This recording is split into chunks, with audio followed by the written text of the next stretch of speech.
আশা করছি আজকের এপিসোড আপনাদের অনেক ভালো লাগবে। বেশি কথা না বলে সবার আগে চলে যাব আজকের প্রথম ঘটনায়।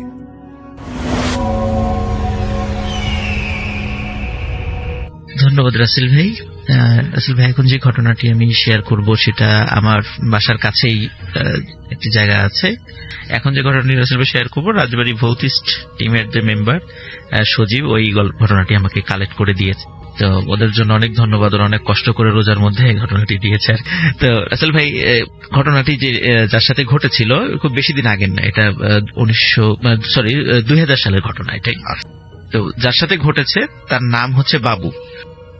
রাজবাড়ী রেল স্টেশনের পাশে কয়েকটা হোটেল আছে, উনি ওই একটা হোটেলের কর্মচারী এখন পর্যন্ত আর কি, উনি সেখানে কাজ করেন। তো উনি রাতের বেলা যখন বাড়িতে ফিরতেন, তো বাড়িতে ফেরার সময় ওনার বাড়িটা ছিল হচ্ছে কামালদিয়াকান্দি গ্রামে, এবং ওই কামালদিয়াকান্দি গ্রামে যাওয়ার জন্য ওই আপনার রেল স্টেশন থেকে সোজা পূর্ব দিক থেকে হেঁটে আসতে হয়। এবং যে জায়গাটা আছে লোকোশড নামক একটা জায়গা, যে জায়গাটার গল্প আমি আগেও বলেছি, ওই জায়গাটা এমনিতে অনেক হন্টেড। যারা রাজবাড়ির যারা বাসিন্দা আছেন তারা জানেন ওই জায়গা সম্পর্কে। তো ওই রেল পার হয়ে একটি কবরস্থান আছে রাসেল ভাই, কিন্তু ওই কবরস্থানটি একটু ভিন্ন ধরনের কবরস্থান। এটা মানে মুসলিমদের কবরস্থান নয়। রাজবাড়িতে ওই রেলের জায়গার পাশে দলিত সম্প্রদায়ের একটা বিশাল আবাস স্থল আছে। তো ওনাদের মধ্য থেকে যাদেরকে পোড়ানো হয় না, কোনো কারণে যাদেরকে পোড়ানো হয় না, তাদেরকে ওখানে কবরস্থ করা হয় আর কি। তো ওই দিক দিয়ে আসার সময় উনি বেশ কিছু ঘটনা, স্বাভাবিকভাবে ওখানে যে ভয়ঙ্কর ঘটনা ঘটে এটা উনি জানেন, বেশ মোটামুটি সাহস নিয়েই চলাফেরা করেন আর কি।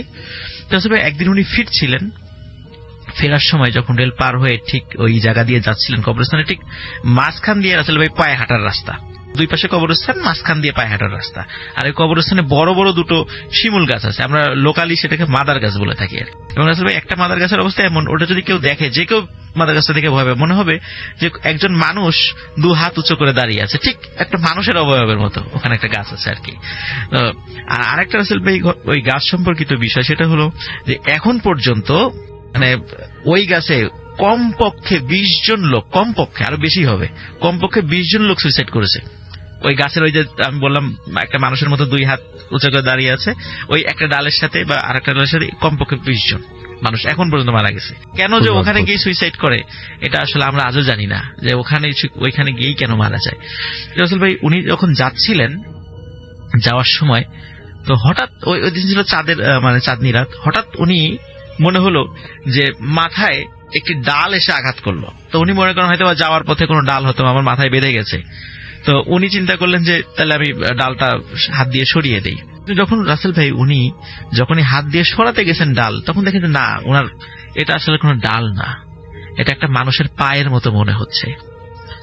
তখন উনি সাহস করে যখনই উপরে তাকিয়েছেন, তখন উনি দেখছেন একজন মানুষ ঝুলছে সেখানে।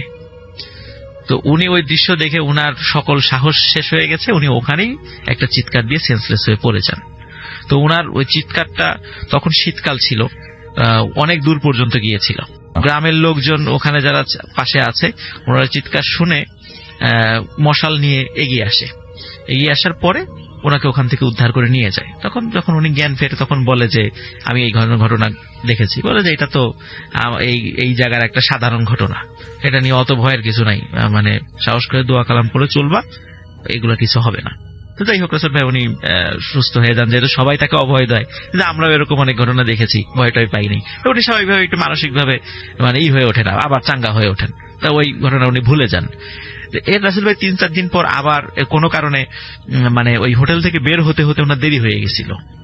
তো আবার যখন উনি ফিরছিলেন শীতের রাতে, তখন আবার যখন ওই কবরস্থানের মাঝখান দিয়ে উনি হেঁটে যাচ্ছিলেন, স্বাভাবিকভাবে সাধারণভাবে ওনারা একসাথে 3-4 জনই আসেন, তবে ওই দিন আবার উনি একা ছিলেন। উনি যখন আসছিলেন, তখন রাসেল ভাই আর একটা ঘটনা ওনার সাথে ঘটে। তো উনি দেখেন যে পুরো কবরস্থান জুড়ে প্রায় 7 থেকে 8টা কাফন মোড়ানো লাশ পড়ে আছে। এবং আর একটা দিকে উনি খেয়াল করেন যে একটি কবর, সেটা মনে হচ্ছে কেউ উপর থেকে মাটি সরিয়ে ফেলেছে। এবং চাঁদনি রাতে উনি স্পষ্ট দেখছেন যে ওই কবর থেকে কোনো একজন ব্যক্তি মাথা উঁচু করে দাঁড়িয়ে আছে। তো ওই দৃশ্য উনি দেখার পরে উনি আর সাহস রাখতে পারেন নাই, উনি ওখানে আবার সেন্সলেস হয়ে পড়ে যান। তো আবার ওই সকালবেলা ওনাকে উদ্ধার করা হয়। এখন রাসেল ভাই এই যে দুটো ঘটনা, বিশেষ করে পরের যে ঘটনাটা, এরপরে কি হয় রাসেল ভাই, উনি যেদিনই একা আসেন আর ওনার বাড়ি যাওয়ার পথ কোনোভাবেই ওই আপনার ওই কবরস্থানের মাঝখান দিয়ে যাওয়া ছাড়া ওনার উপায় ওইভাবে নাই। কেন, উনি যদি অন্য দিক দিয়ে ঘুরে যেতে চান, কয়েক কিলোমিটার ঘুরে তাকে বাড়ি যেতে হবে। তো যার কারণে ওনারা চেষ্টা করেন একসাথে কয়েকজন আসার জন্য, এবং একা থাকলে মানে একটু সাহস করে আসার জন্য। কিন্তু রাসেল ভাই যখনই উনি একা থাকেন এই ঘটনাগুলো ওনার সাথে ঘটতে থাকে। বিশেষ করে এই যে যখন উনি একা থাকেন ওই ঠিক রাস্তার ওখানে এই কাফন মোড়ানো লাশগুলো ওনার পথ আগলে দাঁড়ায়। তো একদিন উনি চিন্তা করছেন যে এইভাবে ভয় পেলে চলবে না, মুরব্বীরা যেহেতু বলেছেন, ওনারা অনেকেই এগুলো দেখেন, ভয় পান না, আমি আর ভয় পাবো না। উনি মনে মনে সাহস নিয়ে একদিন আবার উনি একা আসছিলেন, উনি সাহস নিয়ে এগিয়ে যাচ্ছেন। এবং সত্যি রাসেল ভাই ওই দিন দেখে একই রকম ভাবে ওনার পথ আগলে এরকম কয়েকটা লাশ শুয়ে আছে।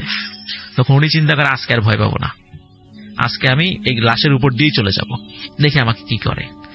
তখন রাসেল উনি সাহস করে এগিয়ে যাচ্ছিলেন। যখনই রাসেল ভাই সাহস করে একটা লাশ পার হয়েছেন, হঠাৎ উনি ফিল করলেন যে একটি লাশ খপ করে ওনার পা চেপে ধরেছে, এবং উনি কিছুতেই ওই পা ছোটাতে পারছেন না। অনেক চিৎকার করছেন, কিন্তু মনে হচ্ছে যে রাসেল ভাই উনি চিৎকার মানে ওনার গলা দিয়ে বের হচ্ছেই না। অনেক দোয়া পড়ার পরে হঠাৎ মনে হলো যে লাশ তার পাটা ছেড়ে দিল। তখন উনি মানে ওনার সর্বশক্তি দৌড়াচ্ছেন।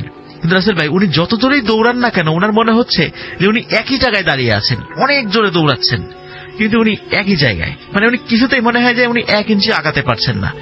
এভাবে অনেক চেষ্টা উনি করেন, এবং কিছুক্ষণের মধ্যে হঠাৎ দেখেন যে পিছন থেকে একটা ছায়া মূর্তি এসে ওনাকে জাপটে ধরে, এবং জাপটে ধরার পর ধস্তাধস্তি হয়। এবং সকালে ওনাকে আবার ওই একই জায়গায় ওনাকে পাওয়ার পর আবার ওনার এরপরে প্রায় 3 দিন উনি সেন্সলেস থাকার পরে উনি তারপরে সুস্থ হন।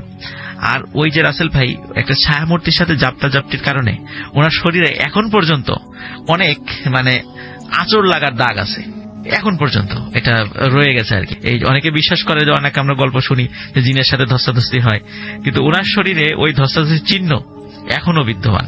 আজ তো প্রায় 18 বছর হয়ে গেল, এখন ওনার শরীরে বিদ্যমান আছে রাসেল ভাই। তো এটি ছিল রাসেল ভাই আমার।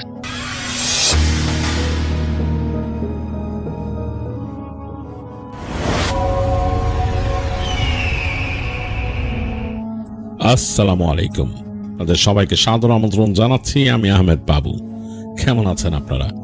আশা করি সবাই ভালো আছেন। আমি আল্লাহর মতে ভালো আছি, আলহামদুলিল্লাহ। এই ঘটনাটি পাবেল শুনেছিলেন তার এক দুঃসম্পর্কের মামার কাছে, তার নানা বাড়ি গিয়ে ছোটবেলায়। পাবেলের নানা বাড়ি হচ্ছে খুব সুন্দর একটা গ্রাম, বেশ সুন্দর সাজানো গোছানো একটা গ্রাম। পাবেল যখন এটা শুনেছেন তখন 2000 সালের আশেপাশের সময়, কিন্তু ঘটনার সময়কাল হচ্ছে 70-এর দশক। তো সেই সময় সেই গ্রামে একজন যুবক বাস করত যার নাম ছিল কামাল। কামালের বাবা মা গত হয়েছেন অনেক বছর আগে, বেশ অনেক বছর আগে। তার একমাত্র পরিবার, তার নিকটতম পরিবার হচ্ছে তার বড় ভাই।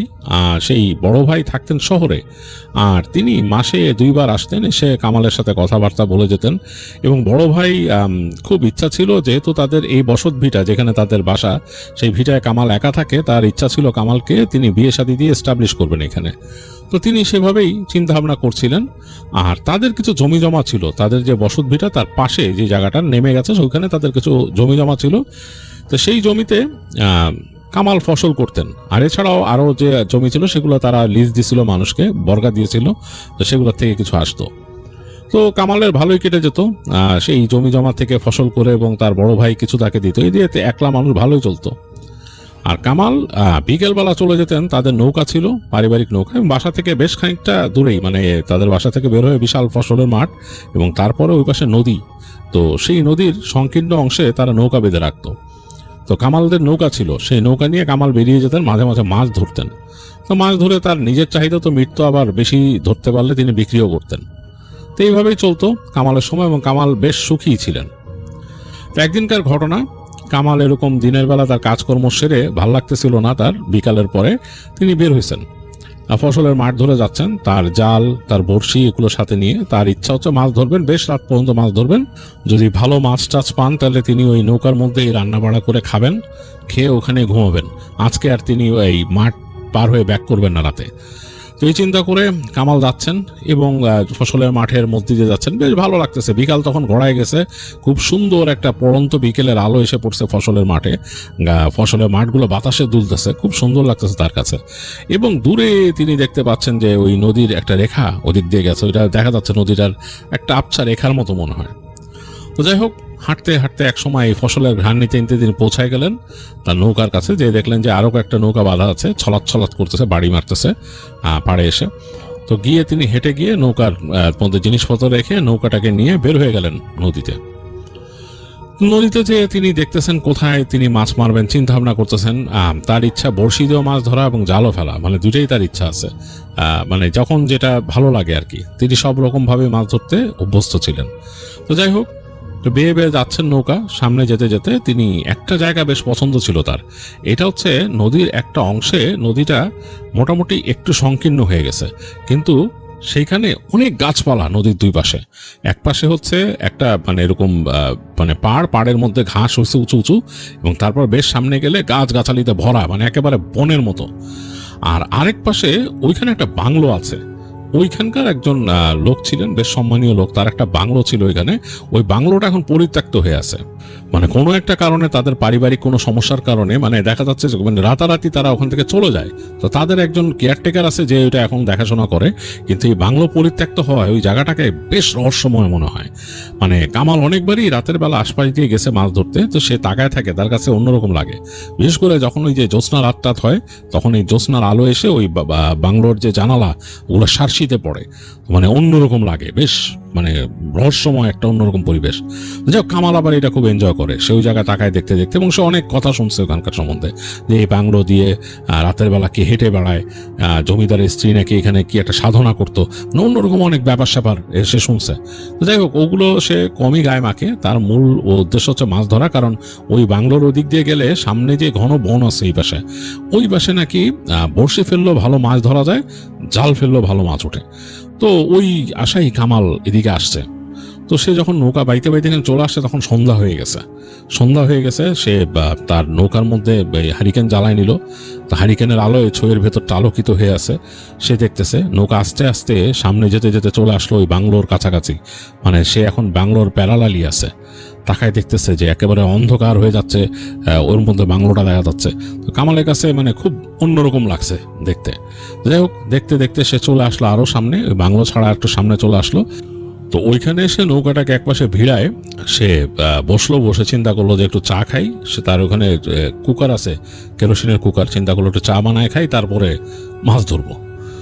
তো বসে সে ওখানে যে চা তৈরি করলো, চা তৈরি করে আস্তে আস্তে চা খাচ্ছে আর তাকাচ্ছে। এর মধ্যে রাতটা আরো ঘনায় গেছে, মানে সন্ধ্যা ঘনায় রাত নামছে, আকাশের লালিমাও মুছে গেছে, চারিদিকে অন্যরকম শব্দ একটা।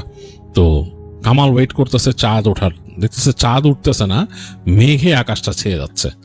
তো কামাল চিন্তা করলো এটা কি হলো, মেঘ ছেয়ে যেতেছে, পরে কি বৃষ্টি টিষ্টি হবে নাকি? বেশ খানিকটা তো চলে আসছে বাড়ি থেকে, আবার এত দূর বেয়ে যাবো ওই জায়গায়, আর মাছ ধরারও তো ইচ্ছা।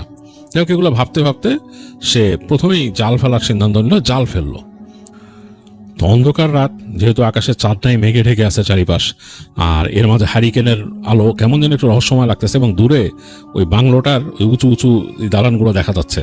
তো পুরো জায়গাটা জানি কেমন লাগতেছে। এর মাঝে সে জাল তুলতেছে, যে ওই জালের কাঠি ক্যাট ক্যাট ক্যাট ক্যাট বাড়ি লেগে শব্দ করতেছে, এবং জাল একটা টানার শব্দ পাওয়া যাচ্ছে, মানে অন্যরকম। আর রাতের বেলা এই গাছপালার ভেতর থেকে ঝিঝি পোকা ডাকতেছে, মানে একেবারে ডিফারেন্ট একটা জিনিস। কামালের কাছে বেশ ভালো লাগতেছে। সে জাল তুলে মাছ বের করবে কি, তার কাছে মনে হচ্ছে মুহূর্তটাই এনজয় করার জিনিস, এগুলোই সে এনজয় করতো। এবং সে যদি একা থাকতো, তার কাছে এই একাকিত্বের ভেতরে নতুন নতুন কিছু জিনিস সে আবিষ্কার করে নিত আনন্দ পাওয়ার মতো। যাই হোক, জাল তুলে ফেললো, জাল তুলে দেখলো জালে বেশ কিছু ছোট ছোট মাছ উঠছে। তো সেই মাছগুলোকে সে ওখান থেকে করে নিতেছে, এবং এগুলো নদীর ছোট মাছ, খুব মজার। তো সে নিয়ে তার ওই যে নৌকার পাটাতন ছিল ওখানে তলে ঢুকাই দিতেছে সব। তো সেগুলো ঢুকাই দিয়ে সে আবার জাল ফেললো, আবার তুললো, ছোট ছোট মাছ উঠতেছে। তো সে চিন্তা করলো যে এইবার বড়শি দিয়ে ট্রাই করি, বড় কোনো মাছ পাই কিনা। জালে কোনো বড় মাছ ওঠে নাই। তো যাই হোক, জালটাকে সরায় রেখে সে বড়শিতে আদার পরালো, পরায় বড়শি ফেললো। এবং বড়শি ফেলার সময় সে নৌকাটাকে আরেকটু সাইডে নিয়ে গেল। ওইখানে বেশ কিছু গাছপালার মানে একদম মানে আচ্ছাদন আছে, মানে একদম নদীর এই পাশে চলে আসছে গাছপালাগুলো। তো ওখানে বসে মারলো, একদম ছায়ার মধ্যে, অন্ধকার ছায়ার মধ্যে টপ করে তার বড়শি পড়লো। হ্যারিকেনটা নিয়ে এসে সে বসলো সামনে, বসে সে ওয়েট করতেছে। বেশ খানিকক্ষণ ওয়েট করার পর হঠাৎ করে তার এই বড়শিতে নাড়া পড়লো এবং দেখলো যে বেশ সেরকম সুতা নিয়ে যাচ্ছে। তো সে তাড়াতাড়ি দেখলো কি খেলাটা শুরু করলো, বড়শিটাকে এরকম টানতেছে আর এই পাশে হারিকেনটাকে আরো সামনে নিয়ে আসছে দেখার জন্য কি ব্যাপার। যেইভাবে টানতেছে তার বড়শি, তার কাছে মনে হলো বড় কোনো মাছ আসছে, বেশ খেলাইতেছে তার সাথে এবং সে ভয় পাচ্ছিল যে ছিঁড়ে নিয়ে চলে না যায়। তো অনেক খেলাচ্ছে সে। কামালও বেশ ভালো একজন মানে বৈশাল, সে ভালোই মাছ ধরতে পারে। তো অনেকক্ষণ ধরে এরকম চেষ্টা করতে করতে মাছটাকে কাছে নিয়ে আসলো ফাইনালি। তো সে দেখলো প্রথম লেজের বাড়িটা পানির মধ্যে ধপাস করে লেজের বাড়ি দিল মাছ। তো সে বুঝতে পারলো বেশ বড় মাছ এবং সে ধারণা করে নিল মাছটার মানে মোটামুটি 3-4 কেজি তো হবেই মিনিমাম।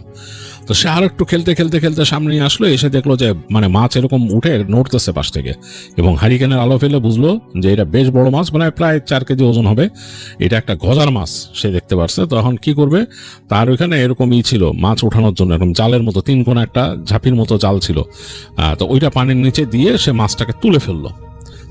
মাছ নড়তেছে ওই ঝাঁপির মধ্যে, এরকম করে নড়তেছে। সে টেনে তার ইসেনে খুব খুশি, 2 হাতে মাছ ধরে সে মানে তার খুব মানে মজা লাগলো যে এরকম এত বড় একটা মাছ প্রায় 4 কেজির মতো ওজন হবে সে বুঝতে পারতেছে।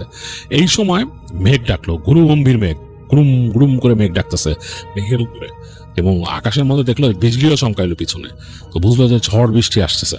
তো তাড়াতাড়ি মাছটাকে সে রাখলো, তার এই পাটাতনের নিচেই রাখলো। মাছ লাফাচ্ছে, ঠাপাস ঠাপাস করে লাফাচ্ছে নিচে। তো সে চিন্তা করলো আবার ফেলি, যদি মাছ আরেকটা পাই বা আরো যদি পাই, সে আবার বড়শি ফেললো। বড়শি ফেলে বসতে কিছুক্ষণের মধ্যে আবার তার টান পড়লো সেই বড়শিতে, আবার খেলানো পালা এবং বুঝলো যে এই বেশ বড়ই।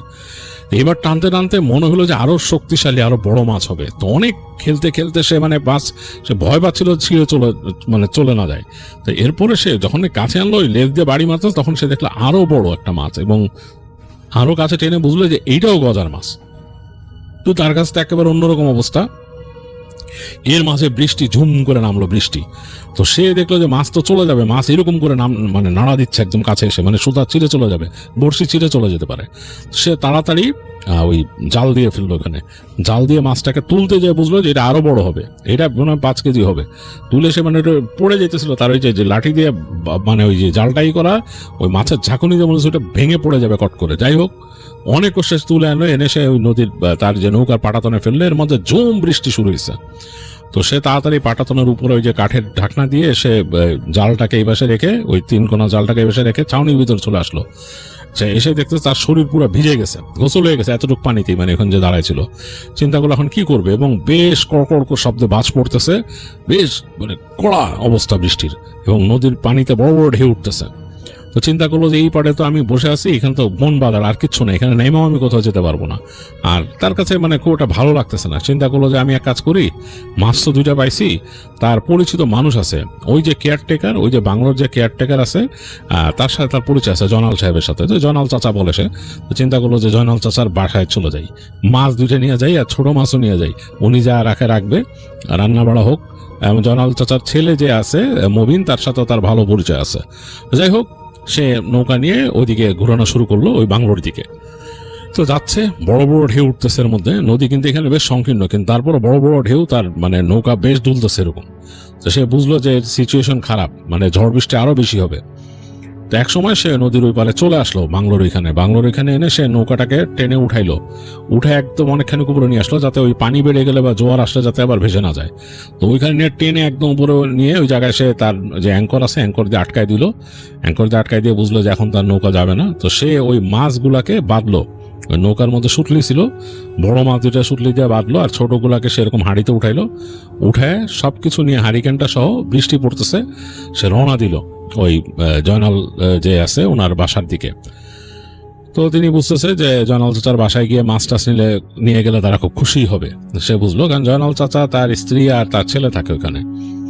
তো সে হাঁটতে হাঁটতে যাচ্ছে এবং বাংলোর দিকে তাকাইতেছে, মাঝে মাঝে কড়কড় শব্দে বাজ পড়তেছে এবং বাংলোটা আলোকিত হয়ে যাচ্ছে। এবং তাকায় দেখে কামাল মনে মনে চিন্তা করতেছে যে এত সুন্দর করে বানাইছিল, এই লোকটা কেন গেল। তখন সে চিন্তা করতেছে যে যতটুকু শুনছিল যে এই যে বাংলোর যে মালিক ছিলেন তিনি বড় ব্যবসায়ী ছিলেন, তিনি শহরে ব্যবসা করতেন দূরে, এবং তিনি এখানে আসতেন, সপ্তাহে একবার আসতেন। তখন তার স্ত্রী এখানে থাকতো, তার স্ত্রী নাকি কি সাধনা টাধনা করতো এখানে, যেটার জন্য অনেক সমস্যা গেছিল। অনেকে বলছিল যে তিনি জাদু ছিলেন এবং তিনি জাদু করতেন, এরকম ব্যাপার স্যাপার। তো অনেকে বলছে যে ওনাকে নাকি মানসিকভাবে এই ভারসাম্যহীন করে ফেলছিল ব্যবসায়ীকে। তারপরে আর কি সমস্যা হয়েছে, তারা এখান থেকে চলে গেছে এবং এটার এখন দায়িত্বে এই জায়গায় আছেন এই জয়নাল চাচা, দেখাশোনা করেন। তার শহর থেকে লোক আসেন, ওই ব্যবসায়ীর লোক এসে যেগুলা তার কাছ থেকে হিসাব কিতাব করেন বা তাদের মানে টোটাল ব্যাপারটা বুঝে নেন আর কি। তো যাই হোক, এগুলো চিন্তা করতে করতে তাকাইতে তাকাইতে সে গেল হাঁটতে হাঁটতে। তো যখন সে হেঁটে চলে আসছে ওই জয়নাল কাকার যে ঘর, একটা আলাদা ঘর ওইখানে, ওইটার কাছে আসতে আসতে সে তাকায়, হঠাৎ দেখলো যে বিজলির একটা চমকে মনে হলো যে জানালার মধ্যে কে দাঁড়ায় আছে, মানে মনে হলো জানালায় মানুষ দেখলো। তো কামালের কাছে অবাক লাগলো, জানালায় মানুষ মানে এখানে কি মানুষ আসছে, মানে এখানে কেউ এসে উঠছে আবার।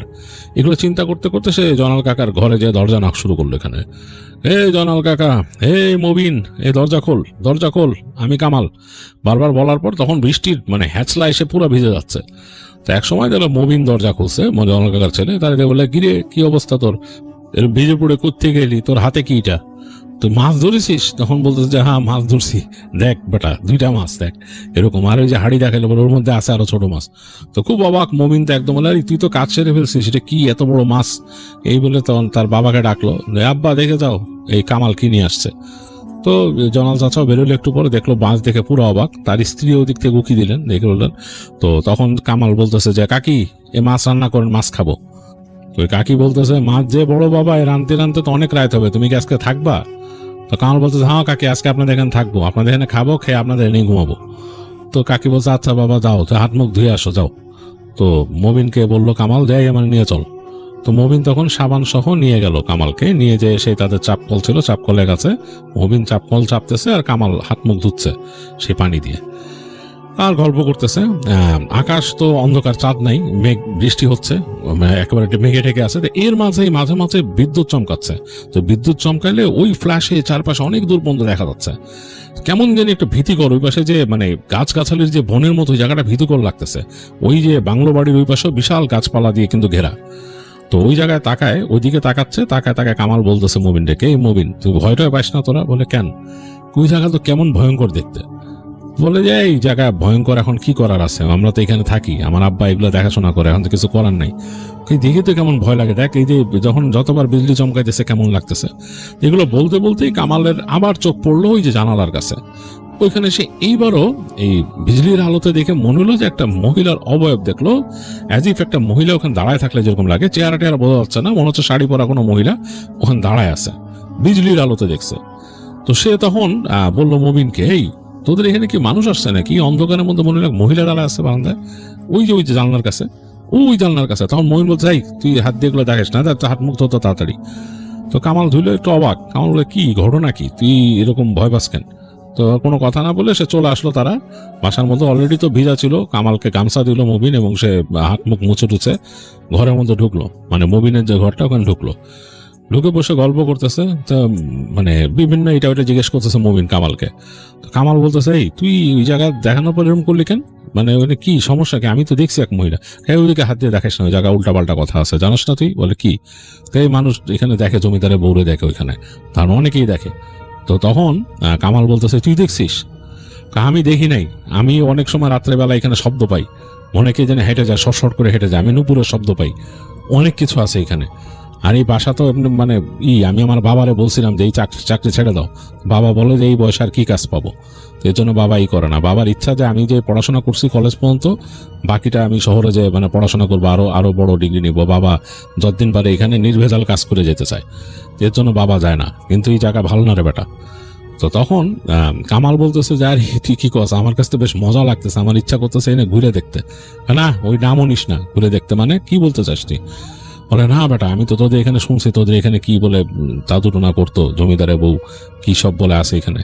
তো তখন মমিন বলতেছে যে হ্যাঁ আমিও শুনছি এখানে, এবং এখনো মাস 2-3 পর পর কিন্তু আসে, কিছু লোক আসে, এরা রাত্রেবেলা এখানে এসে কি সাধনা টাধনা করে, কি ভোগ টোক দেয়। তো তখন কামালের খুব আগ্রহ হলো শুনতে। বলে, কি ভোগ দেয় মানে? কারে বেটা এখানে কালো ছাগল নিয়ে আসে, তারপর আরো অনেক কিছু নিয়ে আসে, বড় মাছ নিয়ে আসে, আইন এখানে ভোগ দেয়। তো বলে, কি ভোগ দেয়? শুনছি এখানে একটা তাদের একটা এরকম কামরা আছে সাধনার, ওখানে যে এখানে রেখে আসে, কি কি করে তারা ওখানে অনেক রকম মানে ই করে, অনুষ্ঠান করে, জিনিস করে নিজেরা, এগুলা কাউরে দেখে না, নিজেরা আসে এগুলা করে, নিজেরা চলে যায়। মাঝে মাঝে আমি উকি টুকি দিয়ে দেখছি আর কি এরকম অবস্থা। তো তখন বলে, কি রে ভোগ দিয়ে কি কাজ হয় এদের? কিছু তো মনে হয় এদের ব্যাপার স্যাপার আছে, নাহলে কেন দেয়। তো কামাল বলে যে আমি যাই, আমি যে দেখতে পারি না কিছু। তোর কি মাথা খারাপ, তুই যাবি? তুই আমার সাথে চল। মবিনে বলো, মবিন বলে আমি কখনোই যাবো না, আমি এখানে থাকি, তোর মাথা খারাপ, আমি এখানে যাবো। কামাল তাকে খুব মানে ইনসিস্ট করতে থাকে। মবিন বলে আর এগুলো বাদ দে তো, তুই অন্য কথা বল। তো যাই হোক, দুজনে অন্য গল্প করতেছে। তো এক সময় এই গল্প করতে করতে একটু রেস্ট নিতে দেখা যায় ঝিমায় কিছুক্ষণ কামাল। তো তারপরে দেখা যায় রান্না হয়ে গেছে চাচির, চাচি উনি ডাক দেয় আর কি তাদেরকে খেতে। তো তারা দুজন খায়। তো খেতে খেতেই কামাল মবিনের আম্মাকে জিজ্ঞেস করেন যে চাচি, আপনি যে রান্না করেন, আপনার রান্না করতে ওই দিকে, আপনার ভয় লাগে না? এই এই বাড়িটা এরকম, আমরা তো শুনছি এখানে ভূত আছে। মানে কামাল নিজের মতোই জাস্ট বলে। তো তখনই ওই চাচি বা মবিনের আম্মা তিনি বলেন যে আমি তো এখানে বাবা যে কি ভয়ে থাকি, এরা বাপ বেটা তো বুঝে না। আমি রান্না করে ওখানে রান্না করতে থাকি, মনে হয় যে আমার জানলা দেখে আমার দেখতেছে, মানে অন্যরকম। এই যে তোমরা গল্প শোনো না, জানলা দিয়ে হাট পাড়া দেয় মাছের জন্য, মনে হয় যে এরকম কেউ কিছু নিয়ে যাবে এখান থেকে, চায় আমার কাছে অন্যরকম। আমি শ্বাস ফেলানোর কত শব্দ শুনছি, মানে একেবারে অন্যরকম, অনেকে শ্বাস ফেলতেছে জানলার ওই পাশে, আমি ভয় আর জানলা খুলি নাই এরকম। তো শুনে কামাল একটু অবাক, আসলেই? বলে যে হ্যাঁ, আমি রাতে বসে বসে এখানে রান্না করতে তো চুলোয় ফুক দিচ্ছি, দিয়ে চোঙ্গা দিয়ে ফুক দিচ্ছি, ফুক দিচ্ছি, আমার মনে হয় যে আমারে শোনায় কেউ ফুক দেয় জানলার পাশ থেকে, মনে হয় আমি এখান থেকে ফুক দেয়, সেও ফুক দেয়। আমার এখানে আগুন লকায় ওঠে, ফু দিলি বেড়ে ওঠে এখানে আগুন, আর ওইখান থেকে মনে হচ্ছে যে ওখান থেকে নিঃশ্বাস ছাড়তেছে জোরে জোরে, এরকম একটা অবস্থা। এই যে আমার রান্নাঘরের এইখানে যে দরজাটা আছে, এই দরজার মধ্যে কয়দিন যে নক করে গেছে।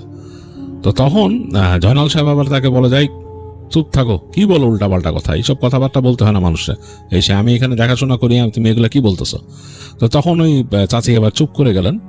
তো কামাল আর কিছু বললো না, খাওয়া দাওয়া করে উঠলো, উঠে মবিনের সাথে গল্প করতে করতে আসলো, বললো যে বাসার সামনে আয় দাঁড়াই। তো ততক্ষণে বৃষ্টি থেমে গেছে, এবং মেঘ অনেকটা ক্লিয়ার হচ্ছে, আকাশে একটা মানে আটখানা চাঁদ বের হয়েছে উপরে মেঘের মধ্যে থেকে, খুব সুন্দর লাগতেছে দেখতে, ঝকমক করতেছে। বৃষ্টির পরে সব মানে অনেকটা ধুয়ে গেছে, তো এরকম চকমক করতেছে। দেখা যাচ্ছে দূরে ঘাসের উপরে পানি, যে ছোট পানির বিন্দু জমে রয়েছে, ওটার মধ্যে চাঁদের আলো পড়ে চমকাচ্ছে। তো কামাল মবিনকে জিজ্ঞেস করলো যে এই চাচি যে মাছ রান্না করছে, একটা করছে, আর একটা কি করছে? কয়ে রেখে দিচ্ছে, সকালবেলা তুই নিয়ে যাবি, কিছু করার নাই, ওইটা রাখার মতো তো ওরকম ব্যবস্থাও নাই, আমাদের এখানে বরফও নাই, ওইটা মানে এরকম বেশি রাখলে কিন্তু নষ্ট হয়ে যাবে, তুই ভোরবেলায় এটা নিয়ে যাবি, এখান থেকে নিয়ে যায় কাউরে দিয়ে দে, বেচে দে, কিছু কর, কারণ এতে নষ্ট হবে মাছটা খামাকা। আর ওই যে ছোট মাছগুলোরও তোর ব্যবস্থা করতে হবে, কাউরে দিতে হবে, নাহলে বেচে দিতে হবে। ওই যাওয়ার পথে নৌকা দিয়ে পাবি, মানুষ অনেকে মাছ কিনে, ওদের কাছে কারো কাছে বেচে দিবি। তো কামাল বলতেছে আচ্ছা, এক কাজ করলে কেমন হয়? কি? আমি একটা আজকে চেষ্টা মারবো, ট্রাই মারবো। তো তখন মমিন বলছে কি ট্রাই মারবি তুই? আমি মাছটা নিয়ে ওই বাংলোতে যাব, যে দেখবো ওই ভোগ দেওয়ার ব্যাপারটা কি। তো তখন মমিন বলে মাথা কি খারাপ হয়েছে তোর? বলে হ্যাঁ, আমি যাব, আর তুই আমার সাথে যাবি, তুই পিছিয়ে থাকবি, তুই সামনে যাবি না। তো মমিন তো মোটামুটি রাজি না একদম, বলে আরে শোন, আমরা যাই, দেখি না কি ঘটনা কি। মানে কামালের খুব আগ্রহ ছিল এইসব ব্যাপারে। তো মবিন মানে তার কথা শুনবে না, তারপরও কাইন্ড অফ কনভিন্সড হয় কামালের দ্বারা। বলে আচ্ছা ঠিক আছে, আমি কিন্তু সামনে যাব না, তুই যাবি, তুই যে দেখবি। বলে হ্যাঁ। তো কামাল বলতেছে যে আমি এই এক থালিতে করে মাছটা নিয়ে যাব, যে ওখানে বলবো যে ভোগ নিয়ে আসছি, দেখি কি দেখা দেয়, কিছু আসে নাকি ওখানে। তো এই বলার পরে মবিন বলে লাভ কি রে? বলে যে ভূত প্রেত পিশাচ কিছু দেখা দেয়, কি করবি? কারে কিচ্ছু না, দেখবো, দেখারই তো একটা আনন্দ। তো এই বলে বলতেছে এখন না, আগে জয়নাল কাকা শুয়ে পড়ুক, তারপরে যাব। তো দুইজনে কিছুক্ষণ দাঁড়ায় ঘোরাঘুরির পর অনেকক্ষণ পর দেখা গেল শুয়ে পড়ছে, মানে ওই জয়নাল কাকা এবং তার স্ত্রী শুয়ে পড়ছে, ওই জায়গাটা অন্ধকার করে দিচ্ছে রুমটা। তো তখন কামাল যায়, মবিন আর কামাল দুইজন যায়, যে তার মবিন তার মায়ের যে একটা থালা আছে বড়, যেটার মধ্যে মাছ টাছ কাটে রাখে, সেটা এরকম টেনে নিয়ে আসে, এনে দেখে যে এরকম বড় মাটির একটা ছিল, ওইটার মধ্যে মাছটাকে এইভাবে রেখে দিছে। ওইটাকে তার আম্মা আবার ওই এরকম করে বাঁকায় রাখছে। তো সেটাকে উঠায় থালির মধ্যে নেয়, নিয়ে বলে যে আচ্ছা চল, বলে দুইজনে বেরোয় হাঁটা দেয়। তো হেঁটে যাচ্ছে, বেশ ভারী মাছটা, মানে প্রায় 4-5 কেজি ওজন হবে এরকম। তো ওই গাছগাছালির মধ্যে দিয়ে যাচ্ছে, আর কেমন জানি লাগতেছে তাদের কাছে, দুজনের কাছে, কেন এরকম মাছ নিয়ে এরকম জায়গায় হাঁটতেছে। মানে গ্রামে কিন্তু ওই মাছ নিয়ে অনেক কথা প্রচলিত আছে এরকম, তো এই ভয়টা তাদের মধ্যে আছে। তো তারপরও এটা ব্যাপার না। তো মবিন নিয়ে হাঁটতেছিল মাছটা। তো মবিন ওই জায়গায় যে ভয়ে বলতেছে যে তুই এটা নে, আমি নিব না, আমি হারিকেন ধরতেছি। তো তখন কামাল হাতে নিয়ে হারিকেন নিয়ে পিছনে পিছনে মবিন চলতেছে, আর আগে আগে হেঁটে যাচ্ছে হচ্ছে কামাল। এবং ওই চাঁদের আলো পড়ছে, বেশ লাগতেছে না। হাঁটতে হাঁটতে তারা চলে আসলো মূল এই যে বাংলোটার সামনে। বাংলোর সামনে এসেই কেমন জানি গা কাটা দিয়ে উঠছে দুইজনেরই, দুজনে গা কাটা দিয়ে উঠছে, তাদের কাছে কেমন জানি লাগতেছে, ভয় ভয় লাগতেছে, কারণ চারিপাশে খা খা করতেছে, নিচতলাটা খা খা, 2 তলাটা খা খা, বারান্দাগুলো আর কি, কোনো মানুষজন নাই, অন্যরকম। এবং জানালাগুলো দেখা যাচ্ছে, মানে জানালা কাচের শাসিতে চাঁদের আলো, যেটা চাঁদ উঠছে ওইটা প্রতিফলিত হয়ে অন্যরকম লাগতেছে। তো কামালের কাছে নাকি বেশ লাগছে, এখানে কামাল একটু রহস্যপ্রিয় মানুষ ছিল। তো মবিন এক পর্যায়ে বলে ভিতরে যাওয়া লাগবে না, চল আমরা চলে যাই। কামাল বলে আরে না, ধর বেটা আমি আসছি, তুই পিছিয়ে থাক, অসুবিধা কি। তাই বলে তুই আমার সাথে সাথে আয়। তো দুইজনে উঠে আসলো নিচতলার বারান্দায়। নিচতলা বারান্দাটা এই পাশ থেকে একটু দেখতে দেখতে দেখলো সিঁড়ি উপর উঠে গেছে। তো সিঁড়ি বেয়ে ওঠা শুরু করলো। তো সিঁড়িটা এরকম উপর উঠে যে একটা ল্যান্ডিং, তারপর আবার মোড় নিয়ে উপর উঠছে। তো সেখানে আলো কিন্তু খুব একটা নাই, হারিকেনের আলো যতটুকু পড়তেছে সেটাতে যতটুকু দেখা যাচ্ছে। দেখলো যে পুরনো মেঝে এবং ধুলা টুলা জমে গেছে, রেলিংটা কাঠের, কালো কুচকুচে কাঠের। এর মধ্যে দিয়ে দেখতে দেখতে আস্তে আস্তে সামনে উঠতেছে এবং কামালের হাতে সেই মাছের প্লেটটা ধরা, মাছটা ওখানে আছে। মাছের এই আষ্টে গন্ধটাই জানি তখন কেমন লাগতেছে। কামালের কাছেও একটু মানে গা কাটা দেয়া ভয়ের একটা ভাব আসতেছে, কারণ সেও তো ওই যে গ্রামের এইসব ঘটনার সাথে মাছ টাছ নিয়ে যে পিশাচ আসে এরকম এগুলো শুনছে। তো এখন তো তার আসলে পিশাচ না, তার আরো ভয়ঙ্কর কিছু দেখার ইচ্ছা এখানে, কারা আসে, কি করে, ভোগ দিতে গেলে কি হয়। তো হেঁটে দুইজনেই উঠলো ওই সিঁড়ির উপরে, মানে 2 তলার যে ল্যান্ডিংটা এখানে। তো বলতেছে যে কোন দিকে, মানে কামাল জিজ্ঞেস করতেছে মবিনকে কোন দিকে যায় এরা, এদের ভোগের ঘর কই। তো মবিন মানে মনে হচ্ছে সে ঢোক গিলতেছে, সে হাত দিয়ে দেখায় বললো যে মনে হয় ওইদিকে, মানে এই যে বারান্দার দিকে না, এই পাশে করিডোরটা আরো হেঁটে দিয়ে বাম দিকে চলে গেছে, দেখা যায় চন্দ্রকার একটা জায়গা। বলছে মনে হয় ওদিকে, তাই বলছে। তো এই কামাল ওদিকে হাঁটা দিল প্লেটটা নিয়ে। আর মবিন অগত্যা মানে এখন দাঁড়ায় থাকতেও ভয় পাচ্ছে, কিন্তু তারপরও তার পিছনে যাচ্ছে এবং সে মনে মনে চিন্তা করতেছে আমার আশাটাই ভুল হয়েছে, মানে কামালের আজকে এখানে আসাটাও উচিত হয়নি, মনে মনে ভাবতেছে সে। আর কামাল একটু নাচরবান্ধা টাইপের। তো দেখলো যে কামাল হেঁটে হেঁটে যাচ্ছে ওই প্লেটটা হাতে নিয়ে। মবিন আস্তে আস্তে খানিকটা দূরত্ব রেখে রেখে তার পিছনে পিছনে আসলো। তো এসে একটা ঘর, একটা কামরা, এই কামরাটার দরজা 2টা ভেজানো। ওইখানে ওই জায়গায় এসে তারা বুঝতে পারছে একটা কামরার দরজাটা ভেজানো, লাগানো না কিন্তু ভেজানো, মানে 2টা পাল্লা এরকম হয়েছে। এখন একটু আগে কিন্তু ঝড় বৃষ্টি হয়েছে, এই ঝড় বৃষ্টিতে কিন্তু এই দরজা জোরে বাতাসে বাড়ি খাওয়ার কথা, কিন্তু কোনো বাড়ির আওয়াজ কিন্তু পায় নাই, ওরা কেউই পায়নি, কারণ জোরে জোরে বাড়ি খেলতে শব্দ হইতো, এরকম কিছু না। তো কামাল আস্তে করে প্লেটটা হাত দিয়ে ধরছে, এক হাত দিয়ে, আরেকটা হাত এরকম সামনে বাড়ায় দরজাটাকে জোরে চাপ দিল। বেশ ভারী দরজা, মানে পুরোনো কাঠের, মনে হয় লোহা কাঠের দরজা। তো দরজাটা আস্তে আস্তে আস্তে মানে একটু হালকা শব্দ করলো, খুব বেশি না, শব্দ করে খুলে গেল। ভেতরে কেমন একটা ভ্যাপসা গন্ধ, মানে কেমন যেন একটা সোদা ভ্যাপসা গন্ধ, অন্ধকার, দেখা যাচ্ছে না। মবিন কিন্তু একটু দূরে, কামালের থেকে একটু দূরে, হারিকেন হাতে। মবিন আস্তে করে এগিয়ে আসলো সামনে, কেন মবিনের একা পেছনে থাকতে এখন ভয় লাগতেছে। সে কামালের কাঁধের কাছে চলে আসলো, এসে বলতেছে ঢুকিস না, চল যাই। কামাল বলতেছে মানে তাকে চুপ করতে বলতেছে। এই সে যে শব্দটা করছে এটাতেই মনে হচ্ছে অনেক জোরে শব্দটা ওই জায়গায় একো হয়েছে, এরকম মনে হচ্ছে এরকম। এবং সে যে ফিসফিস করছে, ফিসফিসিংটা মনে হচ্ছে ভেসে বেড়াইতেছে বাতাসে, কয়েকবার একো হয়ে। তো মবিনের বেশ ভয় লাগছে। কামাল কিছু চিন্তা না করে আস্তে করে ভিতরে ঢুকে গেছে, রুমের ভিতরে। মবিনও পা রেখে ঢুকছে। মবিনের কাছে হালকা মনে হলো তার হারিকেনের কাপা কাপা আলোয়, হারিকেনটা কিন্তু স্থির ছিল, মানে ভিতরের ফ্লেমটা, শিখাটা। তো সে যখন ভিতরে ঢুকছে মনে হলো যে শিখাটা কেঁপে উঠলো, কেন জানি মনে হলো চিমনির মধ্যে হালকা বাতাস গেছে, এরকম লাগলো। তো মবিন 1 সেকেন্ডের জন্য মনে হয় দেখছে যে এই ঘরের কর্নারে বড় একটা বিছানা আছে। সেই বিছানাটা পুরনো আমলের খাট, এখানে পাড়া দিয়ে উঠতে হয়, মানে 2-3টা মানে স্টেপ আছে, স্টেপ দিয়ে তারপরে খাটে উঠতে হয়। এবং খাটের উপরে মশারি টানানোর ব্যবস্থা এবং পাখা টানার যে মানে একটা পাখা থাকে, আগের আমলে ছিল, সে আমলে মানুষরা পাখা টেনে টেনে চালাতো, সেরকম ব্যবস্থাও আছে। পুরনো একটা খাট। মবিন কখনো এখানে উঠে আসে নাই, দেখে নাই। আজকে সে দেখে অবাক হলো, এরকম একটা খাট আর এই জায়গা, আর এই ঘরের মাঝখানে একটা সার্কেল আঁকা, বড় একটা সার্কেল আঁকা, কি নকশা টকশা করা। এই হারিকেনের আলোতে হালকা ভাবে দেখছে। এবং তার কাছে হঠাৎ করে মনে হলো যে সে খাটের মধ্যে মনে হয় কাউকে বসা দেখছে, একটা নারী টাইপের, এবং মানে মহিলাই হবে, এবং তার চুলও মনে হয় সে দেখছে, তার মনে হচ্ছে বেশ লম্বা চুল। 1 সেকেন্ডের জন্য, এবং পরবর্তী সেকেন্ডে মবিন দেখলো যে কিছু নাই। এবং ততক্ষণে কিন্তু কামাল সামনে এগিয়ে গেছে এবং গিয়ে সে ওই সার্কেলটা পার হয়ে যাচ্ছে, ওখান থেকে দাঁড়ায় ওইদিকে। তো মবিনে কিন্তু গা শিরশির করতেছে, সে মানে ভয়ে মানে কিছু বলতে পারতেছে না যে কি বলবে। এই সময় মবিন দেখলো, মনে হলো যে খাটের ওখান থেকে আবার সেই নারীটাকে সে দেখলো, ওই সার্কেলটার থেকে বের হয়ে গেছে কামাল। তখন দেখতেছে যে ওই নারীটা ওইখান থেকে উঠে দাঁড়াইলো, ওই খাটের ওই পাশ থেকে একটা মহিলা। মবিনের সারা শরীরে রোম দাঁড়ায় গেছে, সে ভয়ে কাঁপতেছে, মানে থরথর করে। কামাল মনে হইতেছে কিছুই দেখতেছে না। কামাল এগোয় যাচ্ছে সামনে, সামনে যে ডানে বামে তাকাইতেছে, বিছানাটার দিক তাকাচ্ছে। তো কামাল এক পর্যায়ে কি করলো, ওই মাছের যে ইটা ছিল, প্লেটটা ছিল, ওইটা মাটিতে নামায় রাখলো। মাটিতে নামায় রেখে বললো, এই যে দিলাম, কে আসো আসো, দেখতে চাই, ভোগ দিলাম। এইটা বলার সাথে সাথে মনে হলো যে দমকা হাওয়া ঢুকলো ঘরের মধ্যে। এই পাশে জানলা দিয়ে, জানলাটা ঠাস করে খুলে গেল, মানে পাল্লাগুলো খুলে গেল, দমকা হাওয়া ঢুকলো। এবং তার পেছনে যে দরজা, ওই দরজা দিয়েও দমকা হাওয়া ঢুকলো, দরজাটা ঠাস করে আটকায় গেল।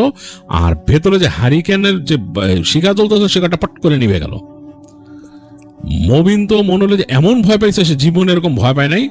আর কামাল মনে হলো ওখানে শব্দ করতেছে, কেমন একটা গড় গড় গড় গড় শব্দ করতেছে ওখান থেকে, মানে কামালের কণ্ঠ থেকে শব্দটা আসতেছে। মবিন শুনতে পাচ্ছে অন্ধকারের মধ্যে কামালের গলা দিয়ে একটা বিজাতীয় শব্দ আসতেছে, গড় গড় গড় গড় গড় গড়।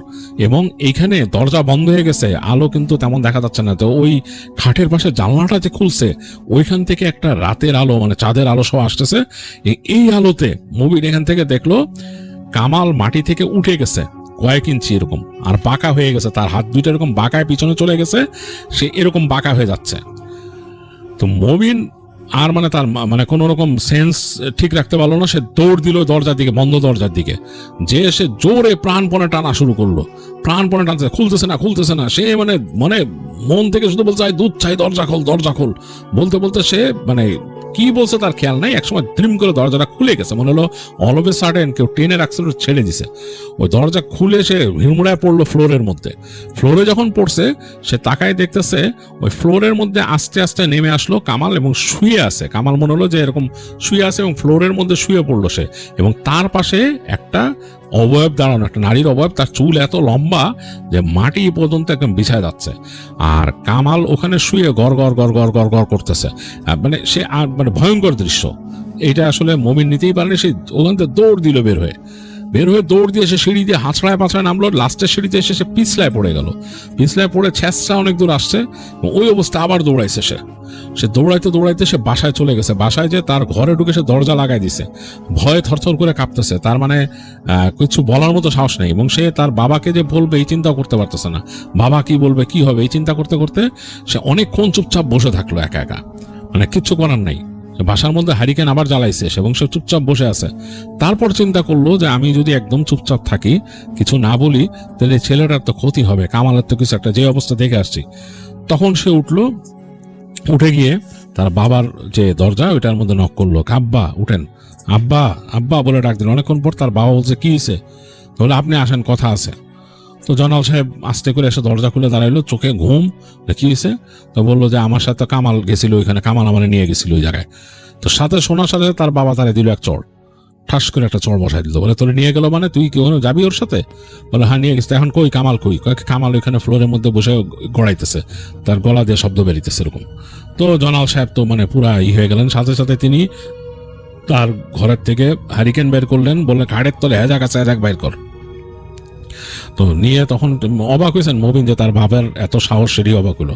হেজাক ছিল সেটা বের করলো, তার বাবা দেখলো খাটের কোনার থেকে একটা বল্লম বের করলো, করে সে মানে দোয়া পড়তে পড়তে তার বাবা বের হয়ে গেল। তারা বলে আমার সাথে আয় বলে গেল। তার বাবা ওই দিকে ফার্স্টে গেল না, ওই বাংলোর দিকে গেল না। তার বাবা তাকে নিয়ে হেঁটে, তাদের ওইখানে রাস্তা আছে, রাস্তাতে হেঁটে ওইখানে স্কুল মাস্টার আছে এবং ওখানে একজন আরবি টিচার আছে, উনি কলেজে আরবি পড়ান। ওদের বাসায় গেল, স্কুল মাস্টার সাহেবকে তুললেন, তুলে বললো রাতের বেলা নক টক করে উঠে। তো স্কুল মাস্টার সাহেব খুবই মানে বিচলিত, কি ব্যাপার? বলে একটা বিপদ হয়েছে, তাড়াতাড়ি আসেন। তো যেয়ে তারপর কলেজের যে ধর্ম টিচার যিনি ছিলেন তাকেও নিলেন। তো এই কয়েকজন মিলে ওখানে যে হাজির হলেন ওই বাড়িতে, এবং গিয়ে ততক্ষণে অলরেডি ওই যে মানে তারা যখন পৌঁছেছে ওই সময় ফজরে আজান দিচ্ছে, ফজরে আজান দিচ্ছে, মানে ভোর হয়ে গেছে আর কি। তো যে ওই ঘরের মধ্যে ঢুকলেন একদম নিয়ে, তো ওই মমিনকে সাথে নিয়ে আসছে। তার বাবা বলে কোথায়? দেখাইলো তো ওই ঘরের মধ্যে যে দেখতেছে যে তারা দেখছে ওই যে গোল একটা ওইরকম নকশা করা। তো ওই যিনি আরবি টিচার ছিলেন তিনি ওইটা দেখেই নাকি তিনি দোয়া দরুদ পড়া শুরু করছেন, দোয়া পড়তে পড়তে সামনে যাচ্ছেন। তো যে ওই মমিনকে জিজ্ঞেস করছিল কি দেখছে, মমিন বললো এই। তো ওইখানে যে দেখে যে ওই খাটটার ওই যে গোল যে সার্কেলটা তার ওই পাশে ওই প্লেটটা পড়েছে, প্লেটের মধ্যে কোনো মাছ নাই। আর ওই জায়গায় কামাল শুয়ে আছে এবং কামালের মাথা একদিকে বাঁকানো। তো ভয় পেয়ে গেলেন জয়নাল সাহেব, মনে করছেন যে মানে কামাল কি মানে তার সব ঠিক আছে নাকি। সে দৌড় দিয়ে গেলেন এবং ওই সাথে যে আরেকজন টিচার ছিলেন উনিও গেলেন, যে দেখলেন দেখে যে না পালস আছে, তার পালস আছে। তো তাকে তারা সবাই মিলে ওখান থেকে টেনে বের করলো, মানে ঘর থেকে বের করলো মবিন সহ, বের করে তারা নিয়ে আসলো বাইরে। সেখান থেকে তাকে টেনে তারা নিয়ে আসলো হচ্ছে জয়নাল সাহেবদের বাসার বারান্দায়, মানে মোমিনদের বারান্দায়। তো সেখানে এনে তাকে পরিষ্কার পরিচ্ছন্ন করলো, কামালকে পরিষ্কার করে তারা মানে তার গাটা মুছে দিল। তো তারপরে তখন ওই যে আরবি টিচার ছিলেন তিনি বললেন যে আমরা নামাজ পড়ে নিই একসাথে। তো ওনারা যে একসাথে জামাতে নামাজ পড়লেন, পড়ে আসলেন, এসে তারা কামালকে দেখলেন কি অবস্থা। তো আরবি টিচার তখন দোয়া দরুদ পড়া শুরু করলেন, কামালকে তিনি ঝাড়া শুরু করলেন। তো ঝাড়তেছেন, দেখতেছেন যে মানে ঝাড়লে সে জাস্ট একটু কাঁপে আর কি, কাঁপে এবং তার শীত লাগতেছে অনেক। তো তাকে তাড়াতাড়ি বাসার থেকে বড় কাঁথা টাথা এনে পেঁচায় দেওয়া হলো এবং তিনি দোয়া দরুদ পড়তে পড়তে ঝাড়তে এক সময় মনে হলো সে ঘুমাইতেছে, আসলে তার ঘুম আর ভাঙে না কামালের। তো তিনি বললেন যে আমি তো অনেকক্ষণ ঝাড়ছি, আর কি করা আছে, এখন মসজিদের যে হুজুর আছে ওনাকে নিয়ে আসেন, এনে দেখেন উনি কি করতে পারে। ছেলেটা তো বুঝতেছি না কি হয়েছে, কোনো রকম পজেসড হয়েছে না কি হয়েছে এটা বুঝতেছি না কিছু। তো যাই হোক তারা মোটামুটি ওই বসেই ছিলেন সামনে। অনেকক্ষণ পর মসজিদ থেকে হুজুরকে নিয়ে আসেন, উনি এসে ওইখানে একটা রুকাইয়ার মতো করেন বা একটা ঝাড়ফুঁক করেন। তো করার পরে তিনি দেখেন যে কামালের আস্তে আস্তে চোখ মেলে, কামাল চোখ মেলে সে মানে খুব মানে চোখ মেলতে পারতেছে না, এরকম খুব দুর্বল একটা আচরণ করতেছে, বলতেছে যে আমি কোথায়। তো তখন তাকে বললো যে তুমি আসো, আমাদের বাসায় আসো। জয়নাল চাচা বললেন যে আমাদের বাসায় আসো, তুমি কি ঠিক আছো, তুমি কি মনে করতে পারো কি হয়েছে। তো কামাল ঠিক মতো বলতে পারতেছে না, সে বললো যে আমি মবিনের সাথে গেছিলাম ওইখানে বাংলোতে, তারপরে আর আমার কিছু মনে নাই। মানে সে আর বলতে পারতেছে না, তার এতই দুর্বল কথা বলতে পারতেছে না। তো কামালের যেহেতু এইখানে কেউ নাই এবং তখনকার সময় তো এরকম ফোনও ছিল না কাউকে কল দেওয়ার মতোই, তো জয়নাল কাকাই তখন ব্যবস্থা করেন কামালকে ওখান থেকে তাদের ওইখানকার যে সদর আছে সেখানে নিয়ে যান, সেখানে নিয়ে চিকিৎসার ব্যবস্থা করেন। সেখানে যে চিকিৎসক দেখে বলা যায় তার শরীরে অ্যানিমিয়া, অনেক রক্ত চলে গেছে, রক্ত নাই শরীরে, রক্ত কমে গেছে অনেক। খুবই আশ্চর্যজনক ব্যাপার, সে একটা বলশালী ছেলে ছিল, খুব শারীরিকভাবে সুস্থ ছেলে, এরকম কেমনে হলো, অ্যানিমিক কেমনে হলো। তো যাই হোক তাকে মানে খাবার দাবার অনেক কিছু দেওয়া হয়, শুশ্রূষা করতে বলা হয় এবং তাকে কিছুদিন তার আরেক মানে প্রতিবেশী, মানে কামালদার যে বাসা ছিল তার প্রতিবেশী এক বাসায় রাখা হয়। তো সেখানে তারা তাকে চিকিৎসা দিত, মানে ওই ডাক্তার যা লিখে দিয়েছেন ওষুধপত্র দিত। সেখানকার যে কবিরাজ ছিল গ্রামের, সেও এসে দেখে যেত এবং জয়নাল চাচা এটার মানে তত্ত্বাবধানে ছিলেন, তিনি সেগুলো খবর নিয়ে নিতেন। তো সেই খবরে বেরোলো যে ওই কবিরাজ যে বললো, কবিরাজেরও তো নিজস্ব একটা আছে, সে কবিরাজ বললো যে এই ছেলেটাকে খারাপ কোনো কিছুতে ধরছে এবং তার থেকে তার যে শক্তি, জীবনী শক্তি শুষে নিতেছে এরকম। তো ওরকে বড় কোনো হুজুর বা কাউকে দিয়ে দেখান, চিকিৎসা করান। তো যাই হোক এর মধ্যে কামালের বড় ভাই চলে আসে খবর পেয়ে, তাকে মানুষ ওই যে চিঠি লিখছিল সে চলে আসে, আসার পরে তিনি তাকে আরো ভালো ব্যবস্থা করেন, একেবারে শহরে নিয়ে যান কামালকে, সেখানে নিয়ে একজন বড় আলেমের কাছে নেন, সেখানে নিয়ে তাকে চিকিৎসা করান। তো চিকিৎসা করে আলেমও বলে যে খারাপ একটা জিন তাকে ধরছিল, খুব খারাপ জিন, এবং সে কোথাও যে সেটা নজরে পড়ছে এবং এটা তাকে কিন্তু এরকম খুঁজে ফিরবে এবং তার ক্ষতি করবে, তার জীবনী শক্তি শুষে নেওয়ার চেষ্টা করবে, এটা তারা করে। এবং এটা কোনো মহিলা জিন, যে যেটা করছে এটা কোনো মহিলা জিন। তো যাই হোক কামালকে জিজ্ঞেস করে, তার ভাইও জিজ্ঞেস করে কি হয়েছিল, কি ব্যাপার, তোর কেমনে কি এগুলা হলো। তো কামাল আসলে মানে তার ভাইকেও সে বলে না, চুপ করে থাকে, এই জিনিসগুলো সে এড়ায় যায়। তো সে তার যে বন্ধু মবিনকে একদিন বলে যে কি হয়েছিল। মবিন জিজ্ঞেস করে তারে যে তোর কি হয়েছিল, আমি যে ওখানে দেখলাম যে তোর এরকম অবস্থা। বলে আমি যখন নাকি যে বললাম যে নিয়ে আসছি এই যে তোমার ভোগ নিয়ে আসছি, তখনই আমি দেখছি একটা নারী দাঁড়ায় আছে ওইখানে, সে দেখতে খুবই সুন্দর, তার চুল অসম্ভব লম্বা মাটিপন্থী, এবং সে আমার কাছে এসে আমার গালে স্পর্শ করার সাথে সাথে আমার শরীর দিয়ে কেমন মনে হয় একটা মানে স্রোত নেমে যায়, ঠান্ডা কেমন একটা স্রোত, আর আমি আর তখন কিছুই স্মরণ করতে পারি না। এরপর থেকে আমি মানে মনে হয় যে আমি বাতাসে ভাসতেছিলাম যতক্ষণ পর্যন্ত আমার হুঁশ আসছে, এবং তারপর তো আমি মানে নড়তে পারতেছিলাম না, মনে হয় যে আমাকে পানিতে ভাসাইতেছে কেউ, এরকম পানিতে ভেসেই আসি। তো তখন মমিন বলে, এখন তোর কেমন লাগে? কয় যে অনেক দুর্বল লাগে, আমার শরীরে সেই রকম শক্তি নাই। আসলে আমার অনেক শুকায় টুকায় গেছিল, মানে অন্যরকম হয়ে গেছিল। আর তার ভাই তখন মানে খুবই চিন্তায় ছিল। তার ভাই শহর থেকে এখানে এসেই গ্রামেই থাকতেছিল তাদের বাড়িতে। তো এরকম অবস্থায় কামালকে তখন একজন ওই যে আলেমের কাছে যে নিছিল শহরে, তিনি তাকে বলেন যে এই কিছু আমল দেন, বলে যে এগুলা করতে হবে। এবং কামাল বুঝতে পারে যে সে একটা বড় সমস্যায় পড়ছে, মানে এখান থেকে উত্তরানোর উপায় নেই। তার খুব ভয় লাগতো। কামালকে নাকি রাতের বেলাকে এসে ডাকতো তার ঘরের বাইরে, তার জানলা দিয়ে ডাকতো, এবং অনেক সময় নাকি সে দেখতো তার ঘুমের সময় তার মাথার কাছে কে দাঁড়ায় আছে। তো কামাল তখন চিৎকার করে উঠতো, চিৎকার করলে তার বড় ভাই চলে আসতো, বড় ভাই পাশের রুমে ছিল। তো যাই হোক, এরকম অবস্থায় কামালকে কিছু দেয়, আমল দেয় করার জন্য সেই আলেম যিনি ছিলেন। তো কামাল এরকম আমল করতো, নিয়মিত করতো। সে নামাজ পড়তো, নামাজ পড়ার পর রাতে বিশেষ করে বলছে যে এশার নামাজের পরে এই আমলগুলো করে তারপর যেন সে ঘুমাইতে যায়। তো আর ওই আলেম একদিন আসছিল তাদের বাসায়, এসে তার বড় ভাই তাকে আমন্ত্রণ করে আনছিলেন, এনে বাসার মধ্যে বলেন যে এরকম আমাদের বাসাটা বন্ধ করে দেন। তো আলেম তাদের বাসাটা বন্ধ করে দিছিল। তো ওই যখন নাকি কামাল নাকি ওই আমল করতো, তখন নাকি সে ফিল করতো যে তার বাসার জানলার পাশে ওই যে কাকি যেরকম বলছিল সেরকম দাঁড়ায় কেউ নিঃশ্বাস ফেলতেছে, এবং সে অনেক কান্নার শব্দ শুনতো ওই পাশ থেকে। মানে তাদের বাসার এই যে পিছনের যে অংশটা যেখানে গাছগাছালি আছে ওখান থেকে কে জানি কাঁদতো, এরকম শব্দ সে পেত। এবং সে অনেক রকম স্বপ্ন দেখছে, এবং সে স্বপ্নে নাকি ওই নারীটাকেই দেখতো যাকে সে ওই যে ওখানে মাছ রাখার পরে দেখছিল তাকে। তো যাই হোক, ওই আলেম বলে দিয়েছিল এটা মোটেই ভালো না, তুমি ওই বাংলাতে যা করছো ওই জায়গাটার মধ্যে অনেক রকমের দুষ্কর্ম করতো যারা এই ছিল ওইখানে, উল্টাপাল্টা কাজ করতো, উল্টাপাল্টা জিনিস করতো। আর এই ভোগ টোক এগুলো কোনো ভালো কাউকে দেয় না, এগুলা মানে জিনিসটা ভালো না। যাই হোক, তাকে দোয়া দরুদ পড়ে এরকমভাবে মানে করে দেয়। তো কামাল এরপর থেকে ওরকমই ছিল। কামাল নাকি অনেক দুর্বল হয়ে গেছিল, আগের মতো উচ্ছল আর ছিল না, ভয়ে ভয়ে থাকতো। তো পরবর্তীতে তার ভাই তাকে বিয়ে শাদী দিয়ে ওখানে সেটেল করে, এবং তারপরও কামালের অনেক রেস্ট্রিকশন ছিল। সে এরকম নদীতে রাতের বেলা আর মাছ ধরতে যাইতো না, এবং এলোমেলো সময় চলাফেরা করতো না, এগুলো তাকে দিয়ে রাখছিল। কারণ সে নাকি সবসময় ফিল করতো যে তাকে কেউ এরকম ফলো করতেছে বা তার কাছে আসতে চায়, এরকম একটা ব্যাপার। যখন সে আমল করতো তখন ওই টাইমটা সে একটু ডিস্টেন্স বুঝতে পারতো যে তার ওরকম মানে কিছু আসতে পারতেছে না এরকম। এছাড়া নাকি সে প্রায়ই ফিল করতো তার খুব কাছেই কেউ আছে এরকম।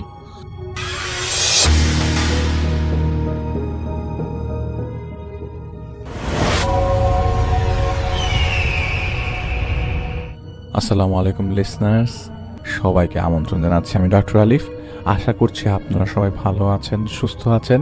শাহপরান ভাই আমাদেরকে একটি ঘটনা পাঠিয়েছেন। ঘটনাটি ফাহমিদ ভাইদের পাশের গ্রামের একটি ছেলের সাথে ঘটেছিল।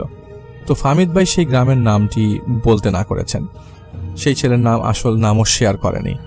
ঘটনার সুবিধার্থেই তাকে বেলাল নামে উপস্থাপন করা হচ্ছে। তো সরাসরি বেলালের ঘটনায় যাচ্ছি। 2016 সালে তখন বেলালের বয়স ছিল 19 অথবা 20 বছর। একদিন বেলালকে তার দুজন প্রতিবেশী বন্ধু এসে বলছে যে বেলাল, আজকে তো ফয়েজের নানা বাড়ির গ্রামে একটি মাহফিল আছে, তুমি আমাদের সাথে যাবা নাকি?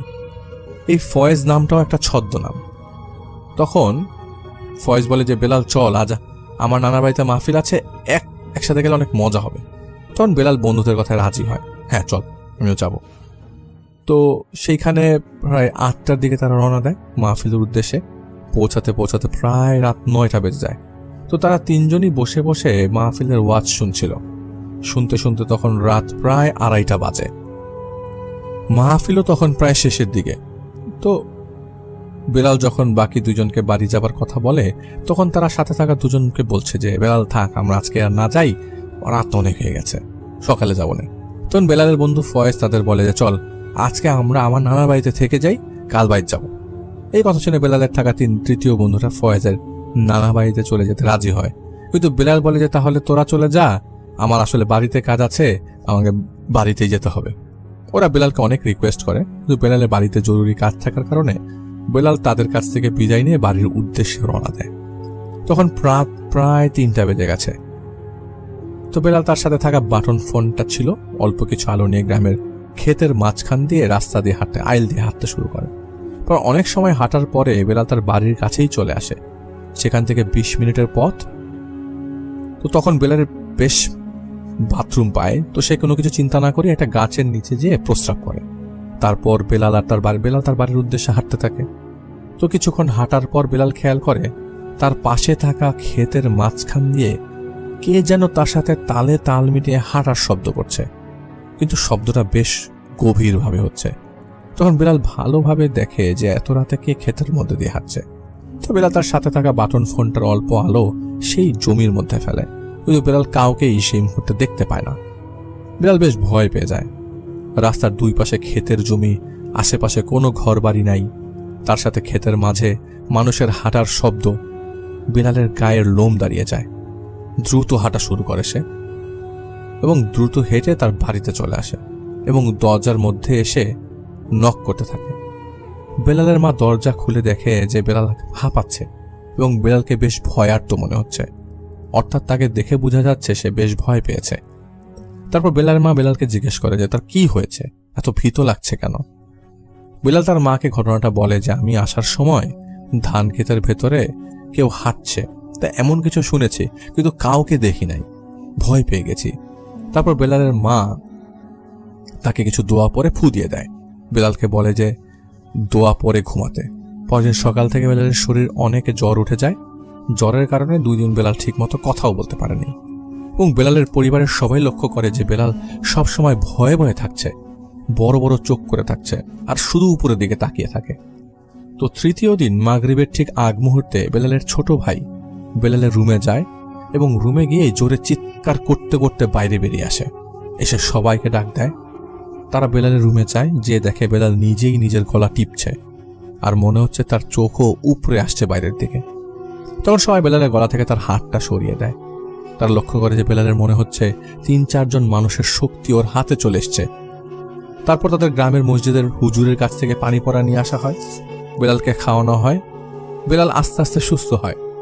কিছুক্ষণ পর যখন সুস্থ হয়ে যায় সেদিনের পর কোনো সমস্যা হয় নাই। পরের দিন বেলালকে নিয়ে যায় একটা হুজুরের কাছে। হুজুর বলে যে ওর উপর বদ নজর পড়েছে। তিনি বেলালকে পানি পড়া আর ঝাড়ফুঁক দিয়ে বলেন আশা করি আর কোনো সমস্যা হবে না। তারপর তারা বাড়িতে চলে আসেন। অনেক দিনই সমস্যা হয়নি। তো বেলালের একটা গ্যারেজ আছে, ও এটা ট্যাক্সি ইঞ্জি গাড়ির গ্যারেজ আছে। তো ওখানে গ্যারেজে কাজ করতো। যেহেতু বেলাল এখন বেশ সুস্থ, তাই সে কাজে আবারও জয়েন করে।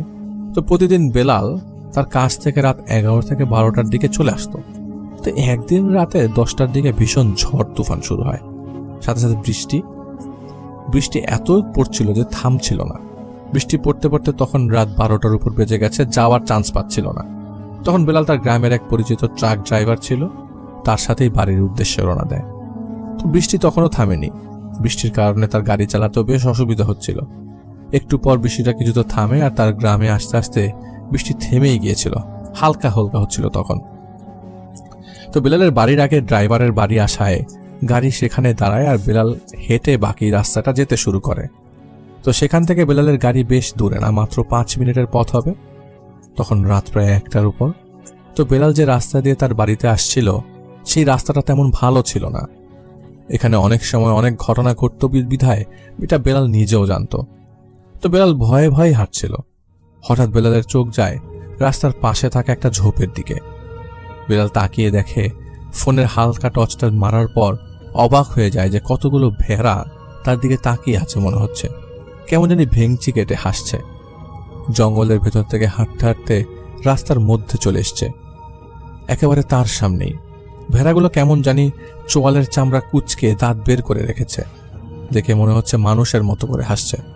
এটা দেখে বেলাল প্রচন্ড ভয় পেয়ে যায়, কারণ এত রাতে ভেড়া কোত্থেকে আসবে আর আসলেই মুখের আকৃতি এমন কেন হবে। এই বিকৃত তার ভেড়ার আকৃতির জীবগুলো দেখে তার শরীর ঠান্ডা হয়ে যায়। বেলালের মনে হচ্ছিল তিনি তার কথা বলার শক্তি হারিয়ে ফেলেছেন, হাঁটার শক্তি হারিয়ে ফেলেছেন। আস্তে আস্তে ভেড়াগুলো বেলালের একেবারে কাছে চলে আসতে 1 বা 1.5 হাত দূরেই যত কাছে আসছে বেলাল দেখছে যে প্রাণীগুলোর মুখের আকৃতি ধীরে ধীরে বদলে ভয়ানক রূপ নিচ্ছে। এসব দেখে বেলালের প্রায় অজ্ঞান হয়ে যাবার মতো অবস্থা। বেলাল কি করবে না ভেবে তার শরীরের সমস্ত শক্তি দিয়ে একটা দৌড় দেয়। একটা চিন্তা করুন যে রাত 1টার উপরে বৃষ্টির রাতে গুড়ি গুড়ি বৃষ্টি, জঙ্গল থেকে কতগুলো ভেড়া আপনার দিকে তাকিয়ে মানুষের মতো করে হাসছে। হাসতে হাসতে আপনার কাছে চলে আসছে। আপনি কি করতে পারেন? ওই মুহূর্তে কি চিন্তা আসতে পারে মাথায়? যাই হোক, বেলাল তার শরীরের সমস্ত শক্তি দিয়ে একটা দৌড় দেয়। আর এই মুহূর্তগুলোতে শরীরের শক্তিও কাজে আসে না। এক দৌড়ে তারা বাড়িতে পৌঁছে যায়। উঠোনের সামনে এসে তিনি জ্ঞান হারিয়ে ফেলেন। বেলালের পড়ার শব্দে ঘর থেকে তার বাবা মা সহ সবাই বাইরে বেরিয়ে আসেন। বেলালকে অজ্ঞান অবস্থায় পায়। বেলালকে ঘরে নিয়ে আসা হয় এবং তার মুখে পানি দিয়ে জ্ঞান ফেরানো হয়। তারপর বেলালের মা তাকে জিজ্ঞেস করে যে তার এই অবস্থা কিভাবে হলো। তখন বেলাল তার মাকে সমস্ত ঘটনা বলেন। শুনে ভয় পেয়ে যায়। বেলালকে গরম পানি দিয়ে গোসল করিয়ে লোহা গরম করে সেটা পানিতে ভিজিয়েই সেই পানি খাইয়ে ঘুম পাড়িয়ে দেন। সেদিন রাতে বেলাল নর্মাল ছিল। পরের দিন বেলালের সাথে ঘটে আরেকটি ঘটনা। বেলাল তার কোনো একটা কাজের জন্য ঠিক দুপুরবেলা বাঁশ কাটতে তাদের বাড়ির পেছনের বাঁশ ঝাড়ে যায়। সেখানে একটা মন্দির আছে, অনেক পুরাতন। তো ধারণা করা হয় মুক্তিযুদ্ধের সময় পাকিস্তানিদের ভয়ে ওই গ্রামের সকল হিন্দুরা পালিয়ে গিয়েছিল। তখন থেকেই সেই মন্দিরটা পরিত্যক্ত, সেখানে কেউ যায় না। তো যাই হোক, বেলাল তাদের ঘরের কাজের ছেলেকে বলে দেয় যে বাঁশ কাটার দা নিয়ে যেন সে বাঁশঝাড়ের দিকে আসে। বেলাল একটু আগেই চলে যায় বাঁশঝাড়ের দিকে। কিছুক্ষণ পরে যখন কাজের ছেলেটা বাঁশ কাটার দা নিয়ে যায় সেখানে, সে দেখে বেলাল সেই মন্দিরের উপর থাকা একটা গাছের সাথে ফাঁস নিয়েছে। এটা দেখার পর কাজের ছেলেরা সবাইকে ডাকতে থাকে। আর চিৎকার শুনে সবাই এসে বেলালকে তাড়াতাড়ি গাছ থেকে নামায়। সকলকে দেখে তার দেহে তখন সকলে দেখে যে তার দেহে তখনও প্রাণ আছে, কিন্তু জ্ঞান হারিয়ে ফেলেছে সে। বেলালের অবস্থা এতটাই খারাপ ছিল যে দ্রুত তাকে নিয়ে সিলেট ওসমানী মেডিকেল হাসপাতালে নিয়ে যাওয়া হয়। বেলালের গলার মধ্যে ফাঁস নেওয়া দড়ির কারণে বেশ জখম হয়ে গিয়েছিল। 2 দিন পরে বেলালের জ্ঞান ফিরে। তারপর সবাই বেলালকে জিজ্ঞেস করে যে সেদিন তার সাথে কি হয়েছিল, কেন সে আত্মহত্যার পদক্ষেপ নিয়েছে। তারপর বেলাল বলে যে আমি বাঁশ কাটতে জঙ্গলে যাই, গিয়ে আমি মন্দিরের সামনে দাঁড়িয়ে আছি। তখনই আমার কাছে মনে হলো 2-3 জন মানুষের মতো কেউ আমার সামনে হাওয়ায় ভাসিয়ে মন্দিরটাকে গাছের উপরে তুলে ফেলল, তার গলায় ফাঁস লাগিয়ে দিল। এরপরে তিনি আর কিছু জানেন না, মনে করতে পারেন না। অবয়বগুলা অনেকটা মানুষের মতো গঠনের ছিল, কিন্তু শরীরে ভেড়ার মতো লোম, মুখটাও কেমন যেন ভেড়ার আদলে। আরেকটা জিনিস সবাই দেখেন যে যেই দড়ি দিয়ে বেলালকে ফাঁসি লাগানো হয়েছিল সেই দড়িটা একদম নতুন এবং প্রচন্ড ধারালো। আর এই প্রচন্ড ধারা বলতে দড়ি কিন্তু ধার হয়, এই ধরনের দড়ি কেউ কোনোদিন দেখেনি। আর কি ধরনের কাঁচামালে এই দড়ি তৈরি করা তাও বুঝতে পারছিল না। মনে হচ্ছে ঘুড়িতে নাটাইয়ের মধ্যে যে ঘুড়ি দিয়ে যে সুতা দিয়ে উড়ায় সেই সুতা কিন্তু গ্লাসের মধ্যে আঠা মিশিয়ে সেটা কিন্তু সুতার মধ্যে লাগানো হয়। এটা সেরকম ধারালো, টান দিলে হাত কেটে যেতে পারে, সূক্ষ্ম ধারালো টাইপের। তো এই কিটা দিয়ে কিছু দড়ি তৈরি করা। আর এই ধারার কারণে মূলত বেলালের গলায় বেশ জখম হয়ে গিয়েছিল। সকলে মিলে দড়িটাকে আগুনে পুড়িয়ে ফেলে। তার সপ্তাহখানেক পর বেলালকে হাসপাতাল থেকে রিলিজ দিয়ে দেওয়া হয়। তখন সে অনেকটাই সুস্থ হয়ে গিয়েছিল। তো বেলালের পরিবারের সবাই তখন একজন ভালো হুজুরের সন্ধান করছিল। হাসপাতাল থেকে আসার পর বেলাল একটু বদলে যায়। সে ঘরের মধ্যে বসে থাকে এবং খাওয়া দাওয়াটা একদম বন্ধ করে দেয়। শরীরের অবস্থাও দিন দিন খারাপ হতে থাকে। বেলাল শুকিয়ে একেবারে কাঠ হয়ে যায়। আর ওর চেহারা ফ্যাকাশে হয়ে গিয়েছিল। ওকে দেখে মনে হচ্ছিল ওর শরীরের রক্ত কেউ যেন চুষে খেয়ে ফেলেছে, একেবারেই রক্তহীন চেহারা। আর বেলাল হঠাৎ চিৎকার করে উঠত যে আমাকে মেরে ফেললো মা, ওরা আমাকে মেরে ফেললো, এসব বলে চিৎকার করে কান্নাকাটি প্রায় সময় করত। তো বেলালের এমন অবস্থা দেখলে তার পরিবারের সবাই ছেলেকে হারাবার চিন্তে একদম অজানা ভয়ে থাকতে থাকে। বেলালের একজন মামা বেলালকে একদিন দেখতে আসেন। বেলালের এই অবস্থা দেখে তিনি একজন হুজুরের সন্ধান নেন।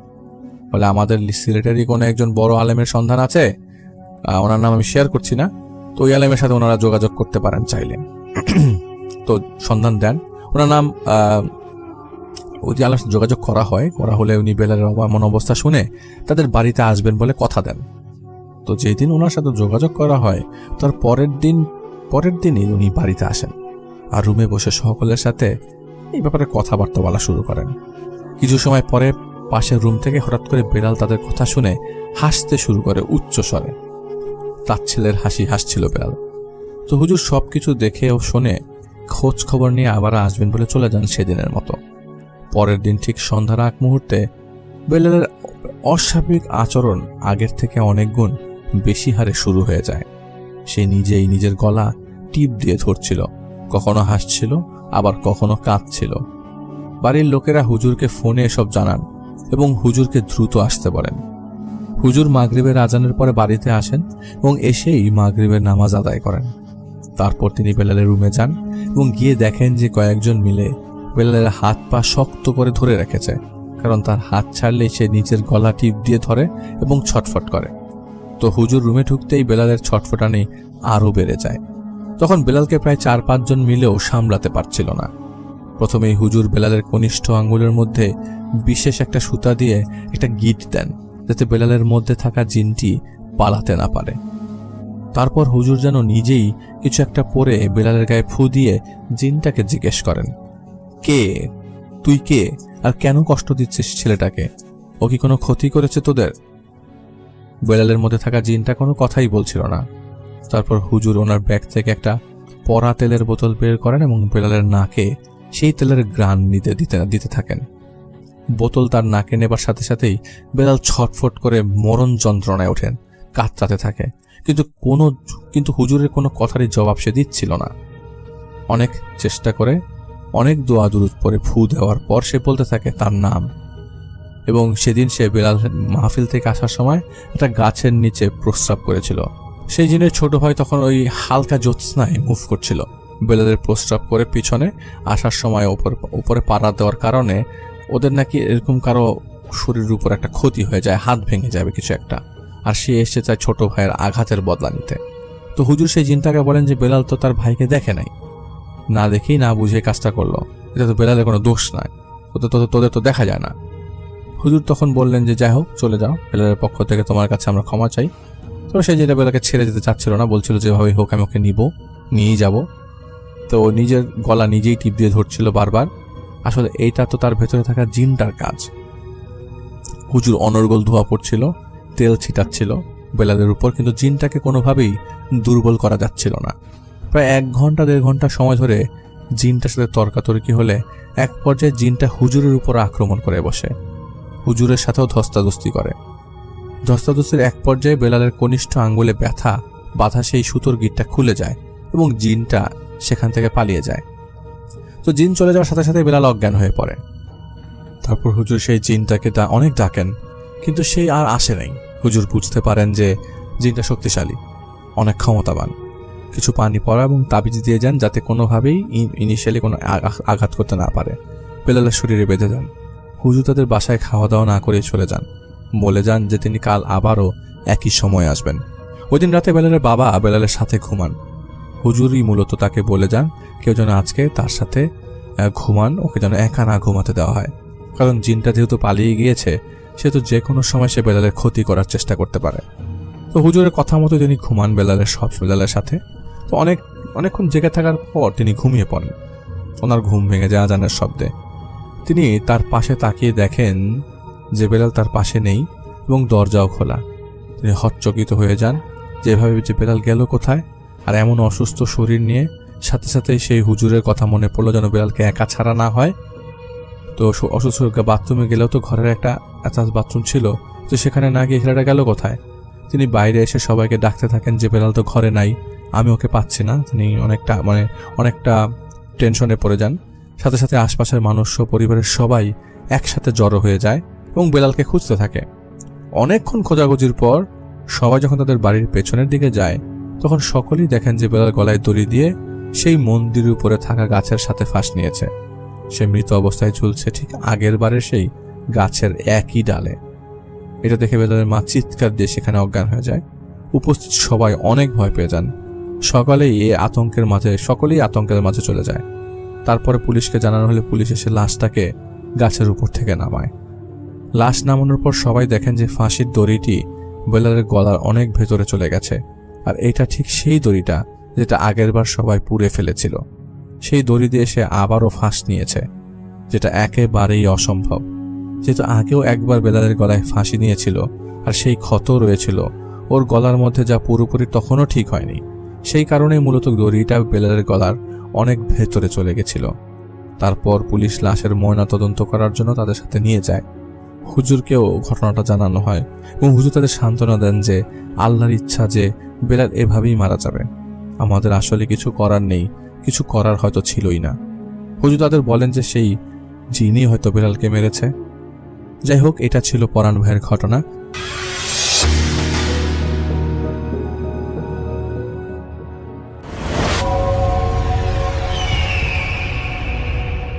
হ্যালো লিসেনার্স, হ্যালো রাসেল ভাই, আসসালামু আলাইকুম। আশা করি সবাই ভালো আছেন, ভালোর তলায় আছেন। আমার নাম রিপন, আমি লালমার থেকে বলতেছি। আজকে আমি যে ঘটনাটা বলবো সেটা দিনাজপুর জেলার বিরামপুর উপজেলার কাশীপুর গ্রামের একটি ঘটনা। ঘটনাটা আমাকে পাঠিয়েছেন মেহিদি ভাই। তিনি বলেছেন যে তার জীবনের সাথে ঘটে যাওয়া একটা ঘটনা, তিনি একটা ঘটনা অভিজ্ঞতার সম্মুখীন হয়েছিলেন, সেই ঘটনাটা তিনি শেয়ার করেছেন। তো আমি সরাসরি তার ঘটনায় চলে যাই। ঘটনার সময়কাল 1999 সালে। তার সে সময় বয়স ছিল মাত্র 15 বছর। এটা সেই সময়কার ঘটনা। তো এখন যদিও বা তার বয়স অনেক হয়েছে, কারণ এই ঘটনাটা যেহেতু 1999 সালের, আজকে থেকে প্রায় 27 বছর আগের। তো তখন যদি তার বয়স ছিল 15 বছর, তাহলে প্রায় 42 বছর আগের ঘটনা এটা। তো সেদিন মেহেদী ভাই তার খালার বাসাতে গিয়েছিলেন। ওনার খালার বাসা থেকে, ওনার বাড়ি থেকে ওনার খালার বাসা বেশ দূরে। তো কিন্তু শর্টকাট রাস্তা দিয়ে গেলে খুব দ্রুত যাওয়া যায়। তো ওনার খালার বাড়িতে আসলে দাওয়াত ছিল, কারণ ওনার খালাতো ভাইয়ের সুন্নতে খাতনা ছিল, এই কারণে তাদের পরিবারকে দাওয়াত দেওয়া হয়। তো দেখা যায় যে মেহেদী ভাইয়ের বাবা মা ওনারা দুজনেই তাড়াতাড়ি চলে যায়। তো দেখা যায় যে মেহেদী ভাই আসলে ওনাকে বলেছিল যে সন্ধ্যা হলে যেন সে চলে আসে। তো এই কারণে মেহেদী ভাই আসলে তার স্কুলে ফাঁকি দিতে চাচ্ছিলেন না।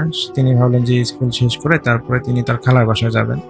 তো সে বেশ সুন্দরভাবে তার খালার বাসায় যান। সেদিন যাওয়ার সময় কোনো ধরনের সমস্যা হয়নি, যদিও তিনি সন্ধ্যার সময় গিয়েছিলেন। তো এরপর মেহেদী ভাই সেদিন তার খালার বাসায় থাকেন, কিন্তু মেহেদী ভাইয়ের বাবা মা সেদিন থাকেন না, তারা দাওয়াত খেয়ে বাসায় চলে আসেন। তো মেহেদী ভাই তার খালার বাসাতে থাকেন, এবং থাকার পর এরপরের দিন মেহেদী ভাই চিন্তা করেন যে তিনি যেহেতু স্কুল আছে, তার বাসায় যাওয়া উচিত। তো এই কারণে তিনি চিন্তা করলেন যে বাসায় যাবেন। তো তিনি বাসায় যাওয়ার মনস্থির করতে করতে দেখা যায় যে তার খালাতো ভাইদের সাথে খেলাধুলা করতে করতে দেখা যায় যে তিনি সন্ধ্যা হয়ে যায়। তো তিনি চিন্তা করেন যে আর থাকা যাবে না, বাসায় যাওয়া উচিত, কারণ কালকে আবার স্কুলে যেতে হবে। এই চিন্তা ভাবনা করে তিনি বাসার উদ্দেশ্যে রওনা দেন। তো এখানে বলে রাখা ভালো যে তার মেহেদী ভাইয়ের বাড়িতে আসার জন্য দুইটা রাস্তা ছিল। একটা ছিল একদম পাকা রোড দিয়ে মেইন রোড, আর একটা গ্রামের একটা কাঁচা রাস্তা, যে মেঠোপথ, একটা গ্রামের মেঠোপথ দিয়ে। তো নর্মালি তিনি যদি পাকা রাস্তা দিয়ে আসেন, তাহলে তাকে প্রায় 3 কিলোমিটার রাস্তা ঘুরে আসতে হয়। আর যদি তিনি গ্রামের কাঁচা রাস্তা বা আঁকাবাঁকা, মানে গ্রামের ভিতর দিয়ে যে রাস্তা বা সেই রাস্তাতে গেলে তা মাত্র তাকে দেখা যায় 1.5 কিলোমিটারেই তিনি বাসায় পৌঁছাতে পারেন।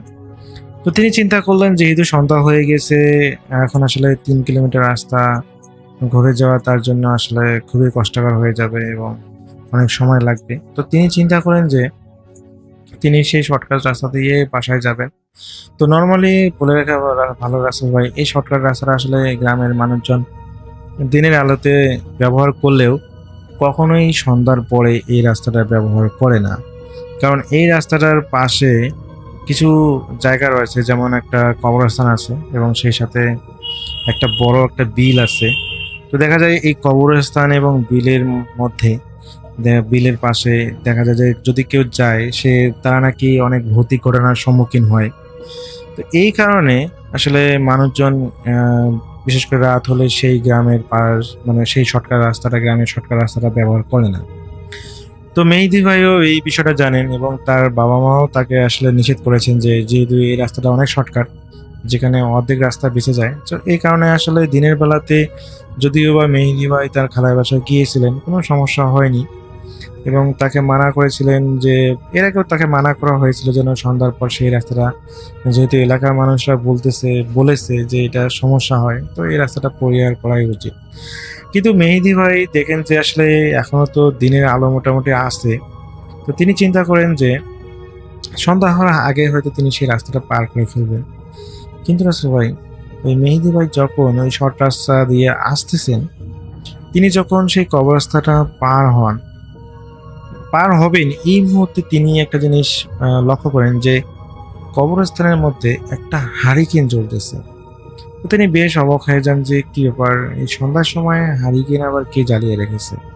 তো তিনি ভাবলেন যে হয়তোবা কেউ মারা গিয়েছে, হয়তোবা তাকে কবরস্থ করা হচ্ছে বা কারো কবর খোঁড়া হচ্ছে, এ কারণে হয়তো আলো দেখার জন্য আসলে সেই হারিকেনটা জ্বালিয়ে রেখেছে। কিন্তু তিনি প্রথমে ভেবেছিলেন নর্মাল একটা ভেবেছিলেন, কিন্তু তার ভয় লাগা শুরু করে এরপরে।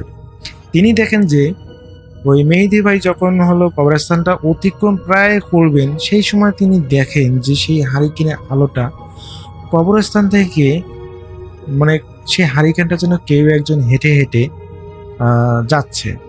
সেটা কবরস্থান থেকে সামনে ধান ক্ষেত যে আছে, সেটা ধান ক্ষেত অতিক্রম করতেছে, কেউ যেন হারিকেনটা হাতে নিয়ে অতিক্রম করতেছে এরকম মনে হচ্ছে। তিনি দেখতে পেলেন যে সেই হারিকেনটা শূন্যই যেন তার গতির সাথে হাঁটার সাথে সেই হারিকেনটা ম্যাচ করে তার রাস্তার হলো উত্তর পাশে ছিল সেই কবরস্থানটা। তো সেই ধান ক্ষেতটাও যেহেতু উত্তর পাশে ছিল, তিনি অনুভব করেন যে তিনি যখন পশ্চিম দিক থেকে পূর্ব দিকে হাঁটতেছেন, তিনি অনুভব করেন সেই উত্তর পাশে সেই হচ্ছে হারিকেনটা সেমভাবেই পশ্চিম থেকে পূর্ব দিকেই যাচ্ছে।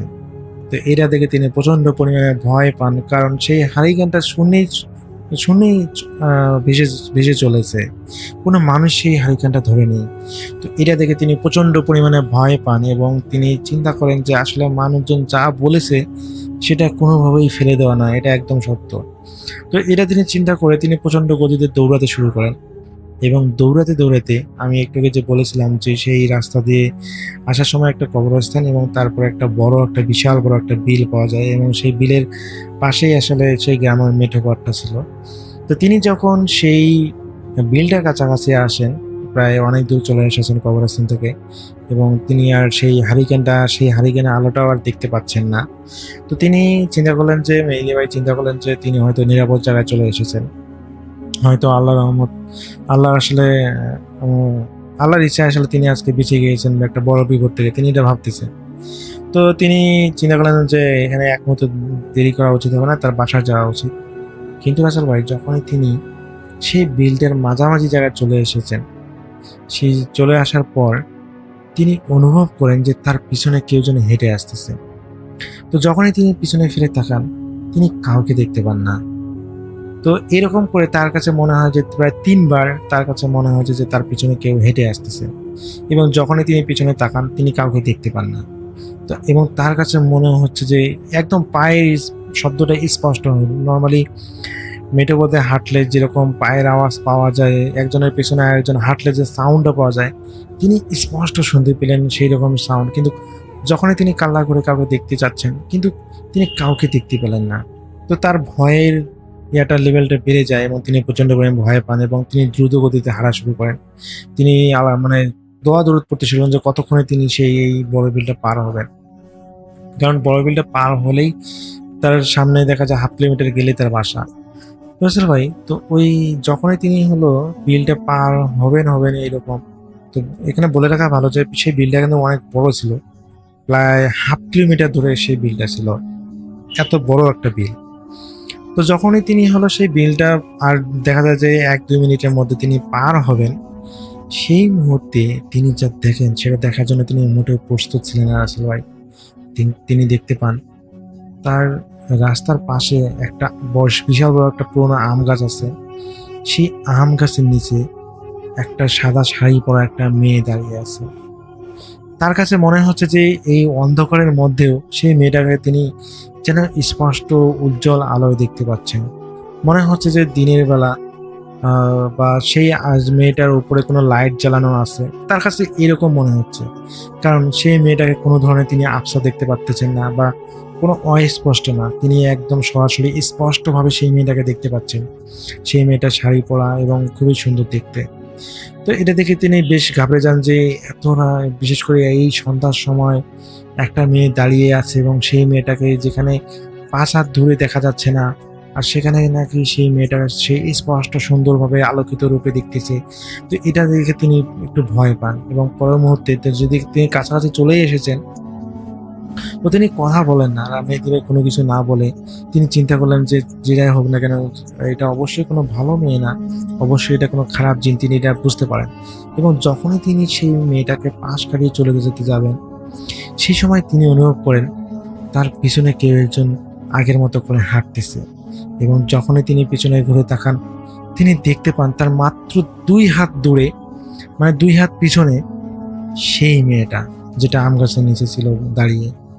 এটা দেখে তিনি প্রচন্ড পরিমাণে ভয় পান এবং সেই ভয় পাওয়ার মানে তার যেন মুখের ভাষা হারিয়ে যায় এবং সেই মেয়েটা বলে ওঠে, মেহেদী, তুমি একা চলে যাচ্ছ, আমাকে সঙ্গে নেবে না?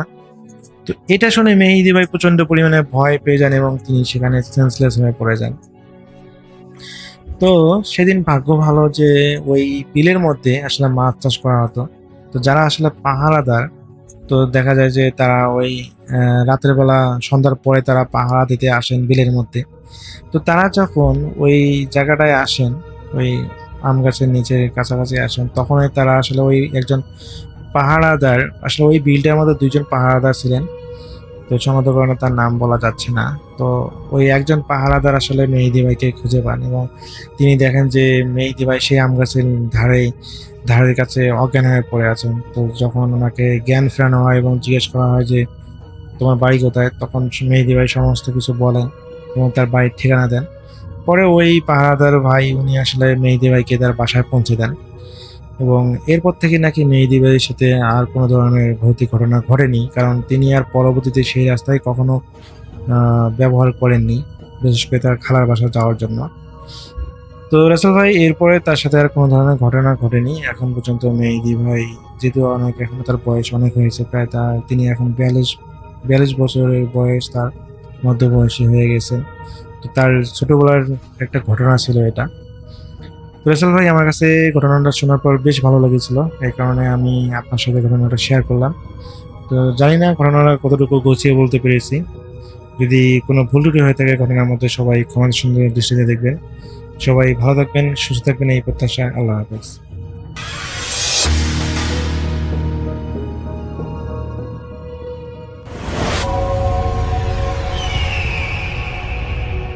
প্রিয় লিসেনার্স, আসসালামু আলাইকুম। আমি আফনান, আশা করি সবাই ভালো আছেন, সুস্থ আছেন। এখন যে ঘটনাটি আপনাদের সাথে শেয়ার করব, এই ঘটনাটি বৃহত্তর সিলেট অঞ্চলের নাম করা একজন আলেম এবং ওয়াইজিনের সাথে ঘটেছিল। আর ঘটনাটি যিনি পাঠিয়েছেন তিনি এই হুজুরের একজন আত্মীয়, তার নাম মোহাম্মদ সাইফুল ইসলাম শাহিন। ঘটনাটি মূলত এই শাহিন ভাই ওনার মায়ের মুখ থেকে শুনেছিলেন, আর যার সাথে ঘটেছিল উনি মূলত এই শাহিন ভাইয়ের মামা, ওনার মায়ের আপন মামাতো ভাই। তার নাম হচ্ছে মাওলানা আব্দুল হাই জিহাদি। উনি একজন বড় মাপের মাওলানা ছিলেন। ঘটনাটি যখন তার সাথে ঘটে তখন তিনি অবশ্য মাওলানা হন নাই, স্টুডেন্ট ছিলেন। এই আব্দুল হাই মামার বাড়ি হচ্ছে হবিগঞ্জ জেলার সদর উপজেলার 8 নং শায়েস্তাগঞ্জ ইউনিয়নের কলিমনগর গ্রামে। ওই সময়ে ওনার মায়েরও বিয়ে হয়নি, অর্থাৎ শাহিন ভাইয়ের মায়েরও বিয়ে হয়নি। ঘটনার সঠিক সময়কাল বলতে না পারলেও আন্দাজ করা যায় 60-এর দশকের কোনো একটা সময় হবে, আনুমানিক 62 কি 63 সালের দিকে হতে পারে। ঘটনার দিনের বেলাতে মামা ওনার এক আত্মীয়ের বাড়ি, যেটা কলিমনগর থেকে প্রায় 4 থেকে 5 কিলোমিটার দূরে যাওয়ার একটা পরিকল্পনা করেছিলেন। ওই বাড়িতে বিয়ের অনুষ্ঠান ছিল। প্রতিমধ্যে মেইন রোডের পাশে জগৎপুর নামক স্থানে বিশাল একটি কবরস্থান পড়ে। ঘটনাটি মূলত এই কবরস্থানকে কেন্দ্র করে। বিয়েটা যদিও বা পরের দিন ছিল, তবুও মামা আগের দিন বিকেলে সেই বাড়িতে গিয়ে পৌঁছান। মামার তখন বয়স 17 কি 18 বছর হলেও উনি একজন বিজ্ঞ মানুষ হিসাবে সকলের কাছেই ওই সময় গ্রহণযোগ্যতা লাভ করেছিলেন। উনি একদিকে ছিলেন একজন মাদ্রাসার স্টুডেন্ট, হুজুর, আবার বংশের বড় ছেলে। বিয়ে বাড়িতে আগের দিন যাওয়ার কারণ হলো পরের দিন বিয়ে, তাই বিয়ের দিন কি কি করণীয় আছে, ধর্মীয়ভাবে কি কি নির্দেশনা সেখানে রয়েছে, এইসব বিষয়ে আলোচনা করা। তারপর রান্নাবান্না কিভাবে হবে, ব্যবস্থাপনা কিভাবে হবে, এগুলো নিয়ে বাবুর্চিকে নির্দেশনা দেয়া আর এই সমস্ত কাজের সাথে যারা জড়িত আছেন তাদের সাথে পরামর্শ করা। এই জন্যই তাকে আগে থেকেই চলে যেতে বলা হয়েছিল। উনিও সেই অনুযায়ী সেখানে উপস্থিত হন। মামা সহ অন্যান্য মুরব্বীগণ যারা ছিলেন, এই মুরব্বীগণ মিলে যখন আলোচনায় বসলেন, আলোচনা করতে করতে তো অনেক রাত হয়ে গেল। আলোচনার এক পর্যায়ে কোনো একটা বিষয় নিয়ে মামার কথার সাথে বনিবনা হলো না, কারণ মামা ধর্মীয় দৃষ্টিকোণ থেকে বিভিন্ন বিষয়গুলো বলছিলেন। কোনো কোনো মুরব্বী তারা প্রচলিত কিছু রীতিনীতির দোহাই দিয়ে সেই কাজগুলো করতে চাচ্ছিলেন। মামা সেটাতে রাজি হচ্ছিলেন না। মামা বললেন যে এগুলো তো উচিত না। এই বিষয়গুলো নিয়েই বাকবিতণ্ডা শুরু হয়ে যায়। একটা পর্যায়ে মামার তো প্রচণ্ড রাগ হয়ে যায়। উনি বিয়ে বাড়ি থেকে রওনা দিয়ে দেন নিজের বাড়ির দিকে। সবাই অনেক অনুরোধ করলেও মামা তো কোনোভাবেই শান্ত হলেন না। উনি রওনা দিয়েই দিলেন। বিয়ে বাড়ি থেকে বের হয়ে আসছেন। রাত ঠিক কয়টা বাজে এটা উনি ওই সময় বলতে পারেন নাই, তবে মামা বলেছে আনুমানিক রাত 2টার মতো হতে পারে। মেইন রোডে এসে দেখলেন কোথাও কেউ নেই। এখন থেকে এত বছর আগে, অর্থাৎ সেই 62-63 সাল যখন মহান মুক্তিযুদ্ধেরও আগের সময়, তখন যোগাযোগ ব্যবস্থা কেমন ছিল তা তো বোঝাই যাচ্ছে। যেটাকে মেইন রোড বলা হচ্ছে সেটা মূলত 14 থেকে 15 ফুট চওড়া একটা কাঁচা রাস্তা ছিল, যেটা বর্তমানে হবিগঞ্জ শায়েস্তাগঞ্জ সংযোগ সড়ক। তখন কিন্তু এই রাস্তায় বাস চলাচল করতো না, তবে কালে ভদ্রে হঠাৎ হঠাৎ 2-1টা মালবাহী ট্রাক চলতো। দিনের বেলায় মাঝে মাঝে রিক্সা পাওয়া যেত। লোকজন রিক্সা, ভ্যান অথবা পায়ে হেঁটে চলাচল করত। যেখানে দিনের বেলায় রিক্সা পাওয়া যায় না, ভ্যান পাওয়া যায় না, সেখানে গভীর রাতে রিক্সা পাওয়ার তো প্রশ্নই আসে না।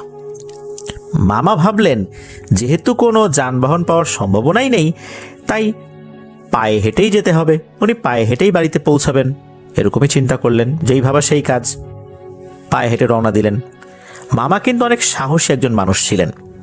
ভয় ডর কি জিনিস উনি জানতেনই না, কারণ গ্রামের ছেলেরা গ্রামীণ পরিবেশে থাকতে থাকতে অনেকটাই সাহসী হয়ে ওঠে। এছাড়া মামা ছিলেন একজন মাদ্রাসার স্টুডেন্ট, হুজুর। মনের মধ্যে আলাদা একটা সাহস ছিল, সবসময় কোরআন তেলাওয়াত করতেন। আর মাদ্রাসায় সাধারণত যারা লেখাপড়া করেন ওনারা চেষ্টা করেন শরীরটাকে সবসময় পাক পবিত্র রাখার জন্য, অজু অবস্থায় থাকার জন্য। মামা যখন বিয়ে বাড়ি থেকে বের হয়েছেন তখন তার শরীর পবিত্র থাকলেও অজু ছিল না। তখন বলতে গেলে উনি আসলে ওই সময় অজু করার কথা ভুলে গিয়েছিলেন। সেদিন কিন্তু ছিল ভরা পূর্ণিমা। চাঁদের আলো এত বেশি ছিল, অনেক দূর পর্যন্ত খালি চোখেই দেখা যাচ্ছিল। মামার পথ চলতে কোনো অসুবিধা হচ্ছে না, আর এই পথটা তো ওনার চেনাই ছিল। বিয়ে বাড়ি থেকে নির্বিঘ্নে নিজের বাড়ির দিকে উনি আসতে লাগলেন। রাস্তার দুপাশে কোনো বাড়িঘর নেই, দুপাশে শুধু ফসলের মাঠ আর মাঠ। তবে ওই সময় ধান কাটার মৌসুম শেষ হয়েছে, তাই যেদিকে দেখা যায় শুধু ফাঁকা মাঠ দেখা যায়।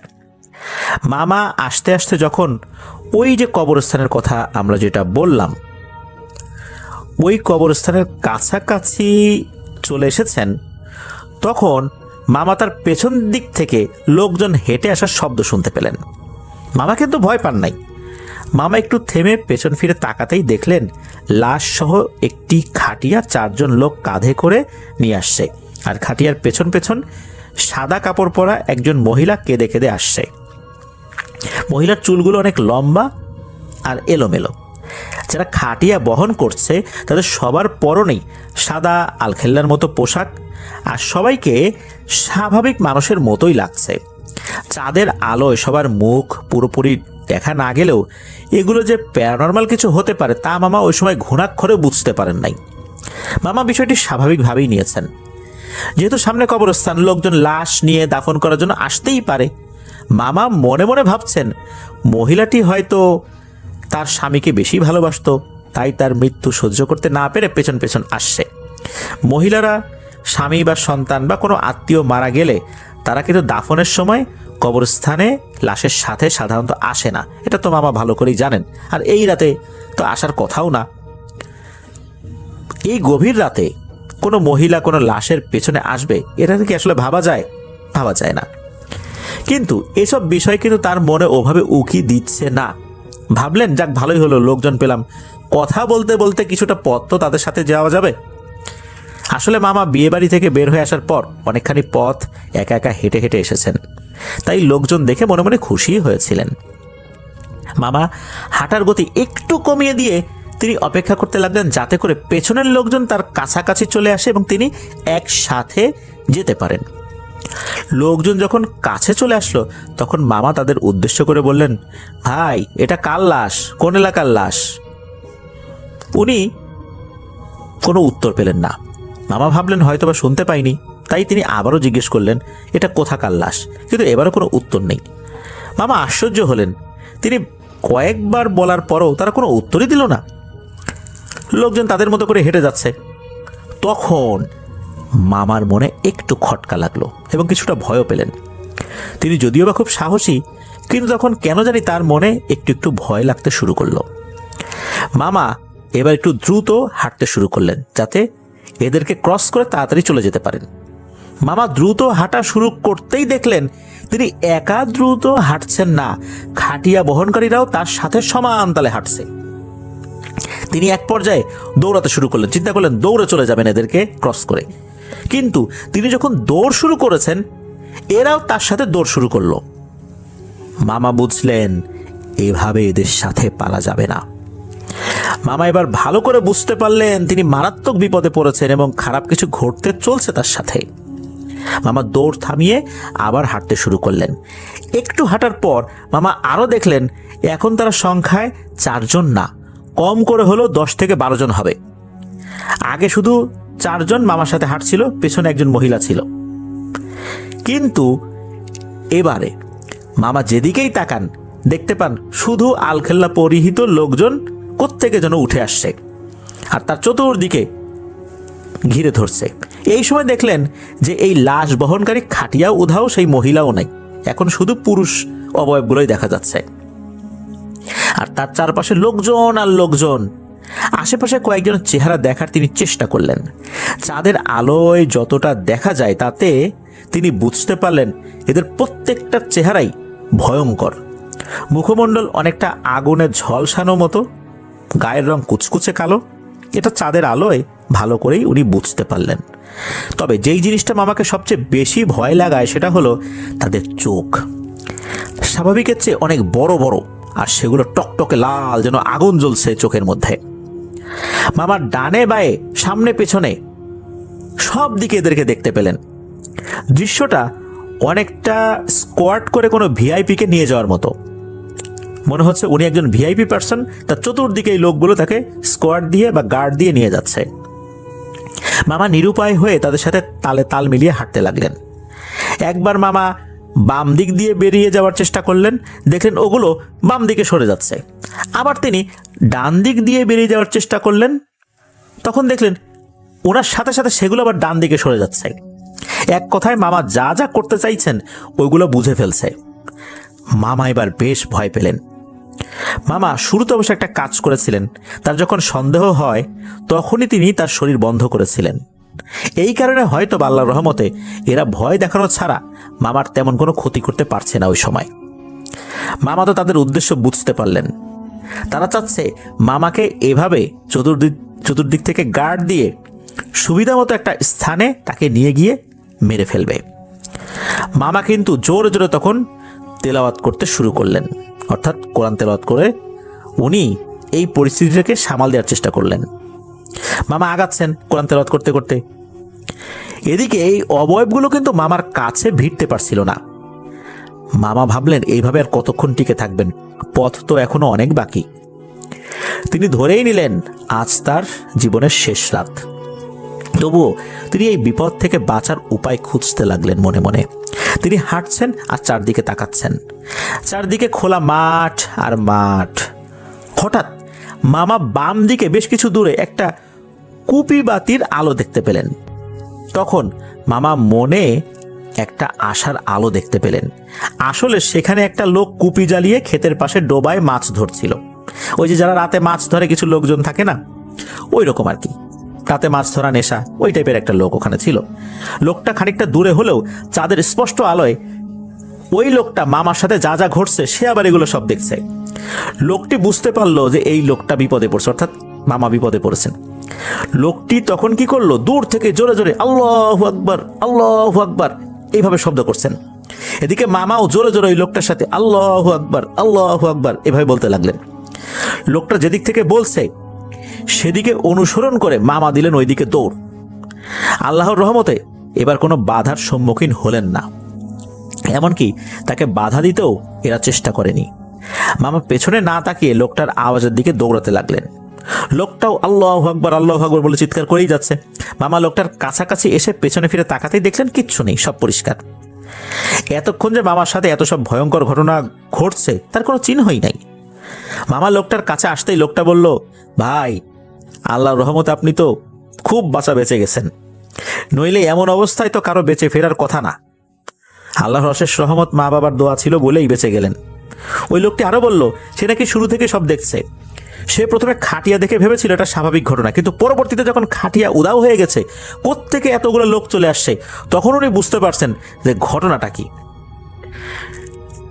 তখন মামা আরো কাছাকাছি আসবেন এমন একটা অপেক্ষায় ওই লোকটা ছিলেন। যখন কাছাকাছি আসছেন তখনই আল্লাহু আকবার, আল্লাহু আকবার বলে উনি ডাকতে শুরু করেছেন। অর্থাৎ মামাকে ডাকেন নাই, আল্লাহু আকবার, আল্লাহু আকবার বলে ডাকছেন। মামাকে ডাকলে হতে পারে যে স্বাভাবিক কথোপকথন যদি হয় তখন ওই লোকগুলো মামার উপর আক্রমণ করার সুযোগ পেয়ে যাবে, এই জন্য ভিন্ন একটা পদ্ধতি অবলম্বন করেছিলেন। মামাও বুঝতে পেরেছিলেন। লোকটার কথা শুনে মামা তাকে অনেক ধন্যবাদ জানালেন, লোকটার প্রতি কৃতজ্ঞতা স্বীকার করলেন। এরপর লোকটার সাথে ওখানে বসে আরও কিছুক্ষণ গল্পগুজব করে ওই লোকটা মামাকে তার বাড়িতে নিয়ে যায়। বাকি রাতটা ওই লোকটার বাড়িতে মামা কাটিয়ে পরদিন ফজরের নামাজ পড়ে নিজের বাড়িতে ফিরলেন। মামাকে এত সকালে বাড়িতে ফিরতে দেখে নানি অর্থাৎ মামার মা বললেন যে, কি ব্যাপার, তুই না বিয়ে বাড়িতে গেলি, এত সকালবেলা কোত্থেকে আসলি? এরপরে রাতের বেলা যা হয়েছিল সব কিছু তার মাকে খুলে বলেন। নানি তো মামাকে খুব করে বকাঝকা করেন যে এভাবে বিয়ে বাড়ি থেকে চলে আসা উচিত না, কারণ বিয়ে বাড়িতে বিভিন্ন ধরনের মানুষজন থাকে, সেখানে অনেক ময়মুরব্বীরা থাকে, তারা আগের যুগের মানুষ, তাদের চিন্তা চেতনা, কালচার, তাদের মূল্যবোধ পার্থক্য থাকবেই ইয়াংদের সাথে, এটাই স্বাভাবিক। তাই বলে কি এরকম তাদের সাথে রাগারাগি করে চলে আসতে হবে? তো মামাও বুঝলেন যে আসলে এভাবে চলে আসা উচিত হয়নি। নানি গ্রামীণ যেই চিরাচরিত নিয়ম সেই অনুযায়ী তাকে গোসল করিয়ে লোহা গরম করে পানি খাওয়ালেন। তবে আল্লাহর রহমতে মামার কোনো ধরনের জ্বর বা অন্য কোনো ধরনের সমস্যা হয়নি। ঘটনাটা আপাতত এখানেই শেষ। মামা পড়াশোনা শেষ করে একজন বড় মাওলানা হয়েছিলেন। 80-র দশক থেকে 90 দশকের মাঝামাঝি মামা হবিগঞ্জ জেলায় ভালো একজন ইসলামী বক্তা হিসেবে সুপরিচিত ছিলেন, বিশেষ করে বৃহত্তর সিলেট অঞ্চলে। আর শাহিন ভাই জানিয়েছেন উনি নিজেও মামার ওয়াজ অনেকবার শুনেছেন। মামার কণ্ঠ অনেক সুন্দর ছিল। সবাই মামাকে মাওলানা আব্দুল হাই জিহাদি নামেই চিনতেন। 1996 কি 97 সালে হঠাৎ মামা ব্রেইন স্ট্রোকে মারাত্মকভাবে শারীরিকভাবে পড়ে যান। দীর্ঘদিন চিকিৎসাধীন থাকা অবস্থায় 2011 কি 12 সালের দিকে মামা মারা যান। ইন্না লিল্লাহি ওয়া ইন্না ইলাইহি রাজিউন। তবে মামার স্ত্রী অর্থাৎ মামি, তিনি বলেছেন যে মামাকে নাকি কেউ কালো জাদু করেছিল, কেননা মামার নাম ডাক চতুর্দিকে বেশ ছড়িয়ে পড়েছিল। আর তাকে কালো জাদু করেছিল তার মতোই কোনো একজন ওয়ায়েজিন, যিনি তার প্রতিদ্বন্দ্বী ছিলেন। হয়তোবা মামার কারণে তিনি বিভিন্ন মাহফিলগুলোতে প্রধান বক্তা হিসেবে দাওয়াত পেতেন না, আগে পেতেন, পরবর্তীতে মামাকে দাওয়াত দেওয়া হতো। এরকম ঘটনা ঘটেছে বলে মামির একটা জোর বিশ্বাস। তো এই কারণেই মামার মৃত্যু হয়েছে বলে মামি মনে করেন। এই পর্যন্তই ছিল ঘটনা। হ্যালো লিসেনার্স, আশা করি ঘটনাগুলো আপনাদের ভালো লেগেছে। আমি চেষ্টা করেছি বাছাই করে ঘটনাগুলো আপনাদের মাঝে শেয়ার করার। আমি প্রতিদিনই ঘটনাগুলো বাছাই করে আপনাদের মাঝে একটি করে এপিসোড শেয়ার করার চেষ্টা করি। যদি আমার ঘটনাগুলো একটু ভালো লাগে তাহলে অবশ্যই এই চ্যানেলটি সাবস্ক্রাইব করবেন। আর আপনারা কোথা থেকে এই ঘটনাগুলো শুনতেছেন, যদি আপনাদের ঠিকানাগুলো জানান তাহলে আমি অনেক কৃতজ্ঞ হব। তাহলে আমি বুঝতে পারবো যে আপনারা কোথা থেকে শুনতেছেন। এছাড়াও আপনাদের মাঝে যদি কোনো ঘটনা থেকে থাকে তাহলে অবশ্যই আমাদের ইমেলে দেওয়া ঠিকানায় ঘটনাটা পাঠাবেন। তাহলে নেক্সট এপিসোডে আপনার সেই ঘটনাটা আমরা রাসেল ভাইয়ের মাধ্যমে অথবা আমরা নিজেরা পড়ে শোনাবো। তো ভালো থাকবেন, সুস্থ থাকবেন, এই প্রত্যাশায় আজকের মতো বিদায় নিচ্ছি। আল্লাহ হাফেজ।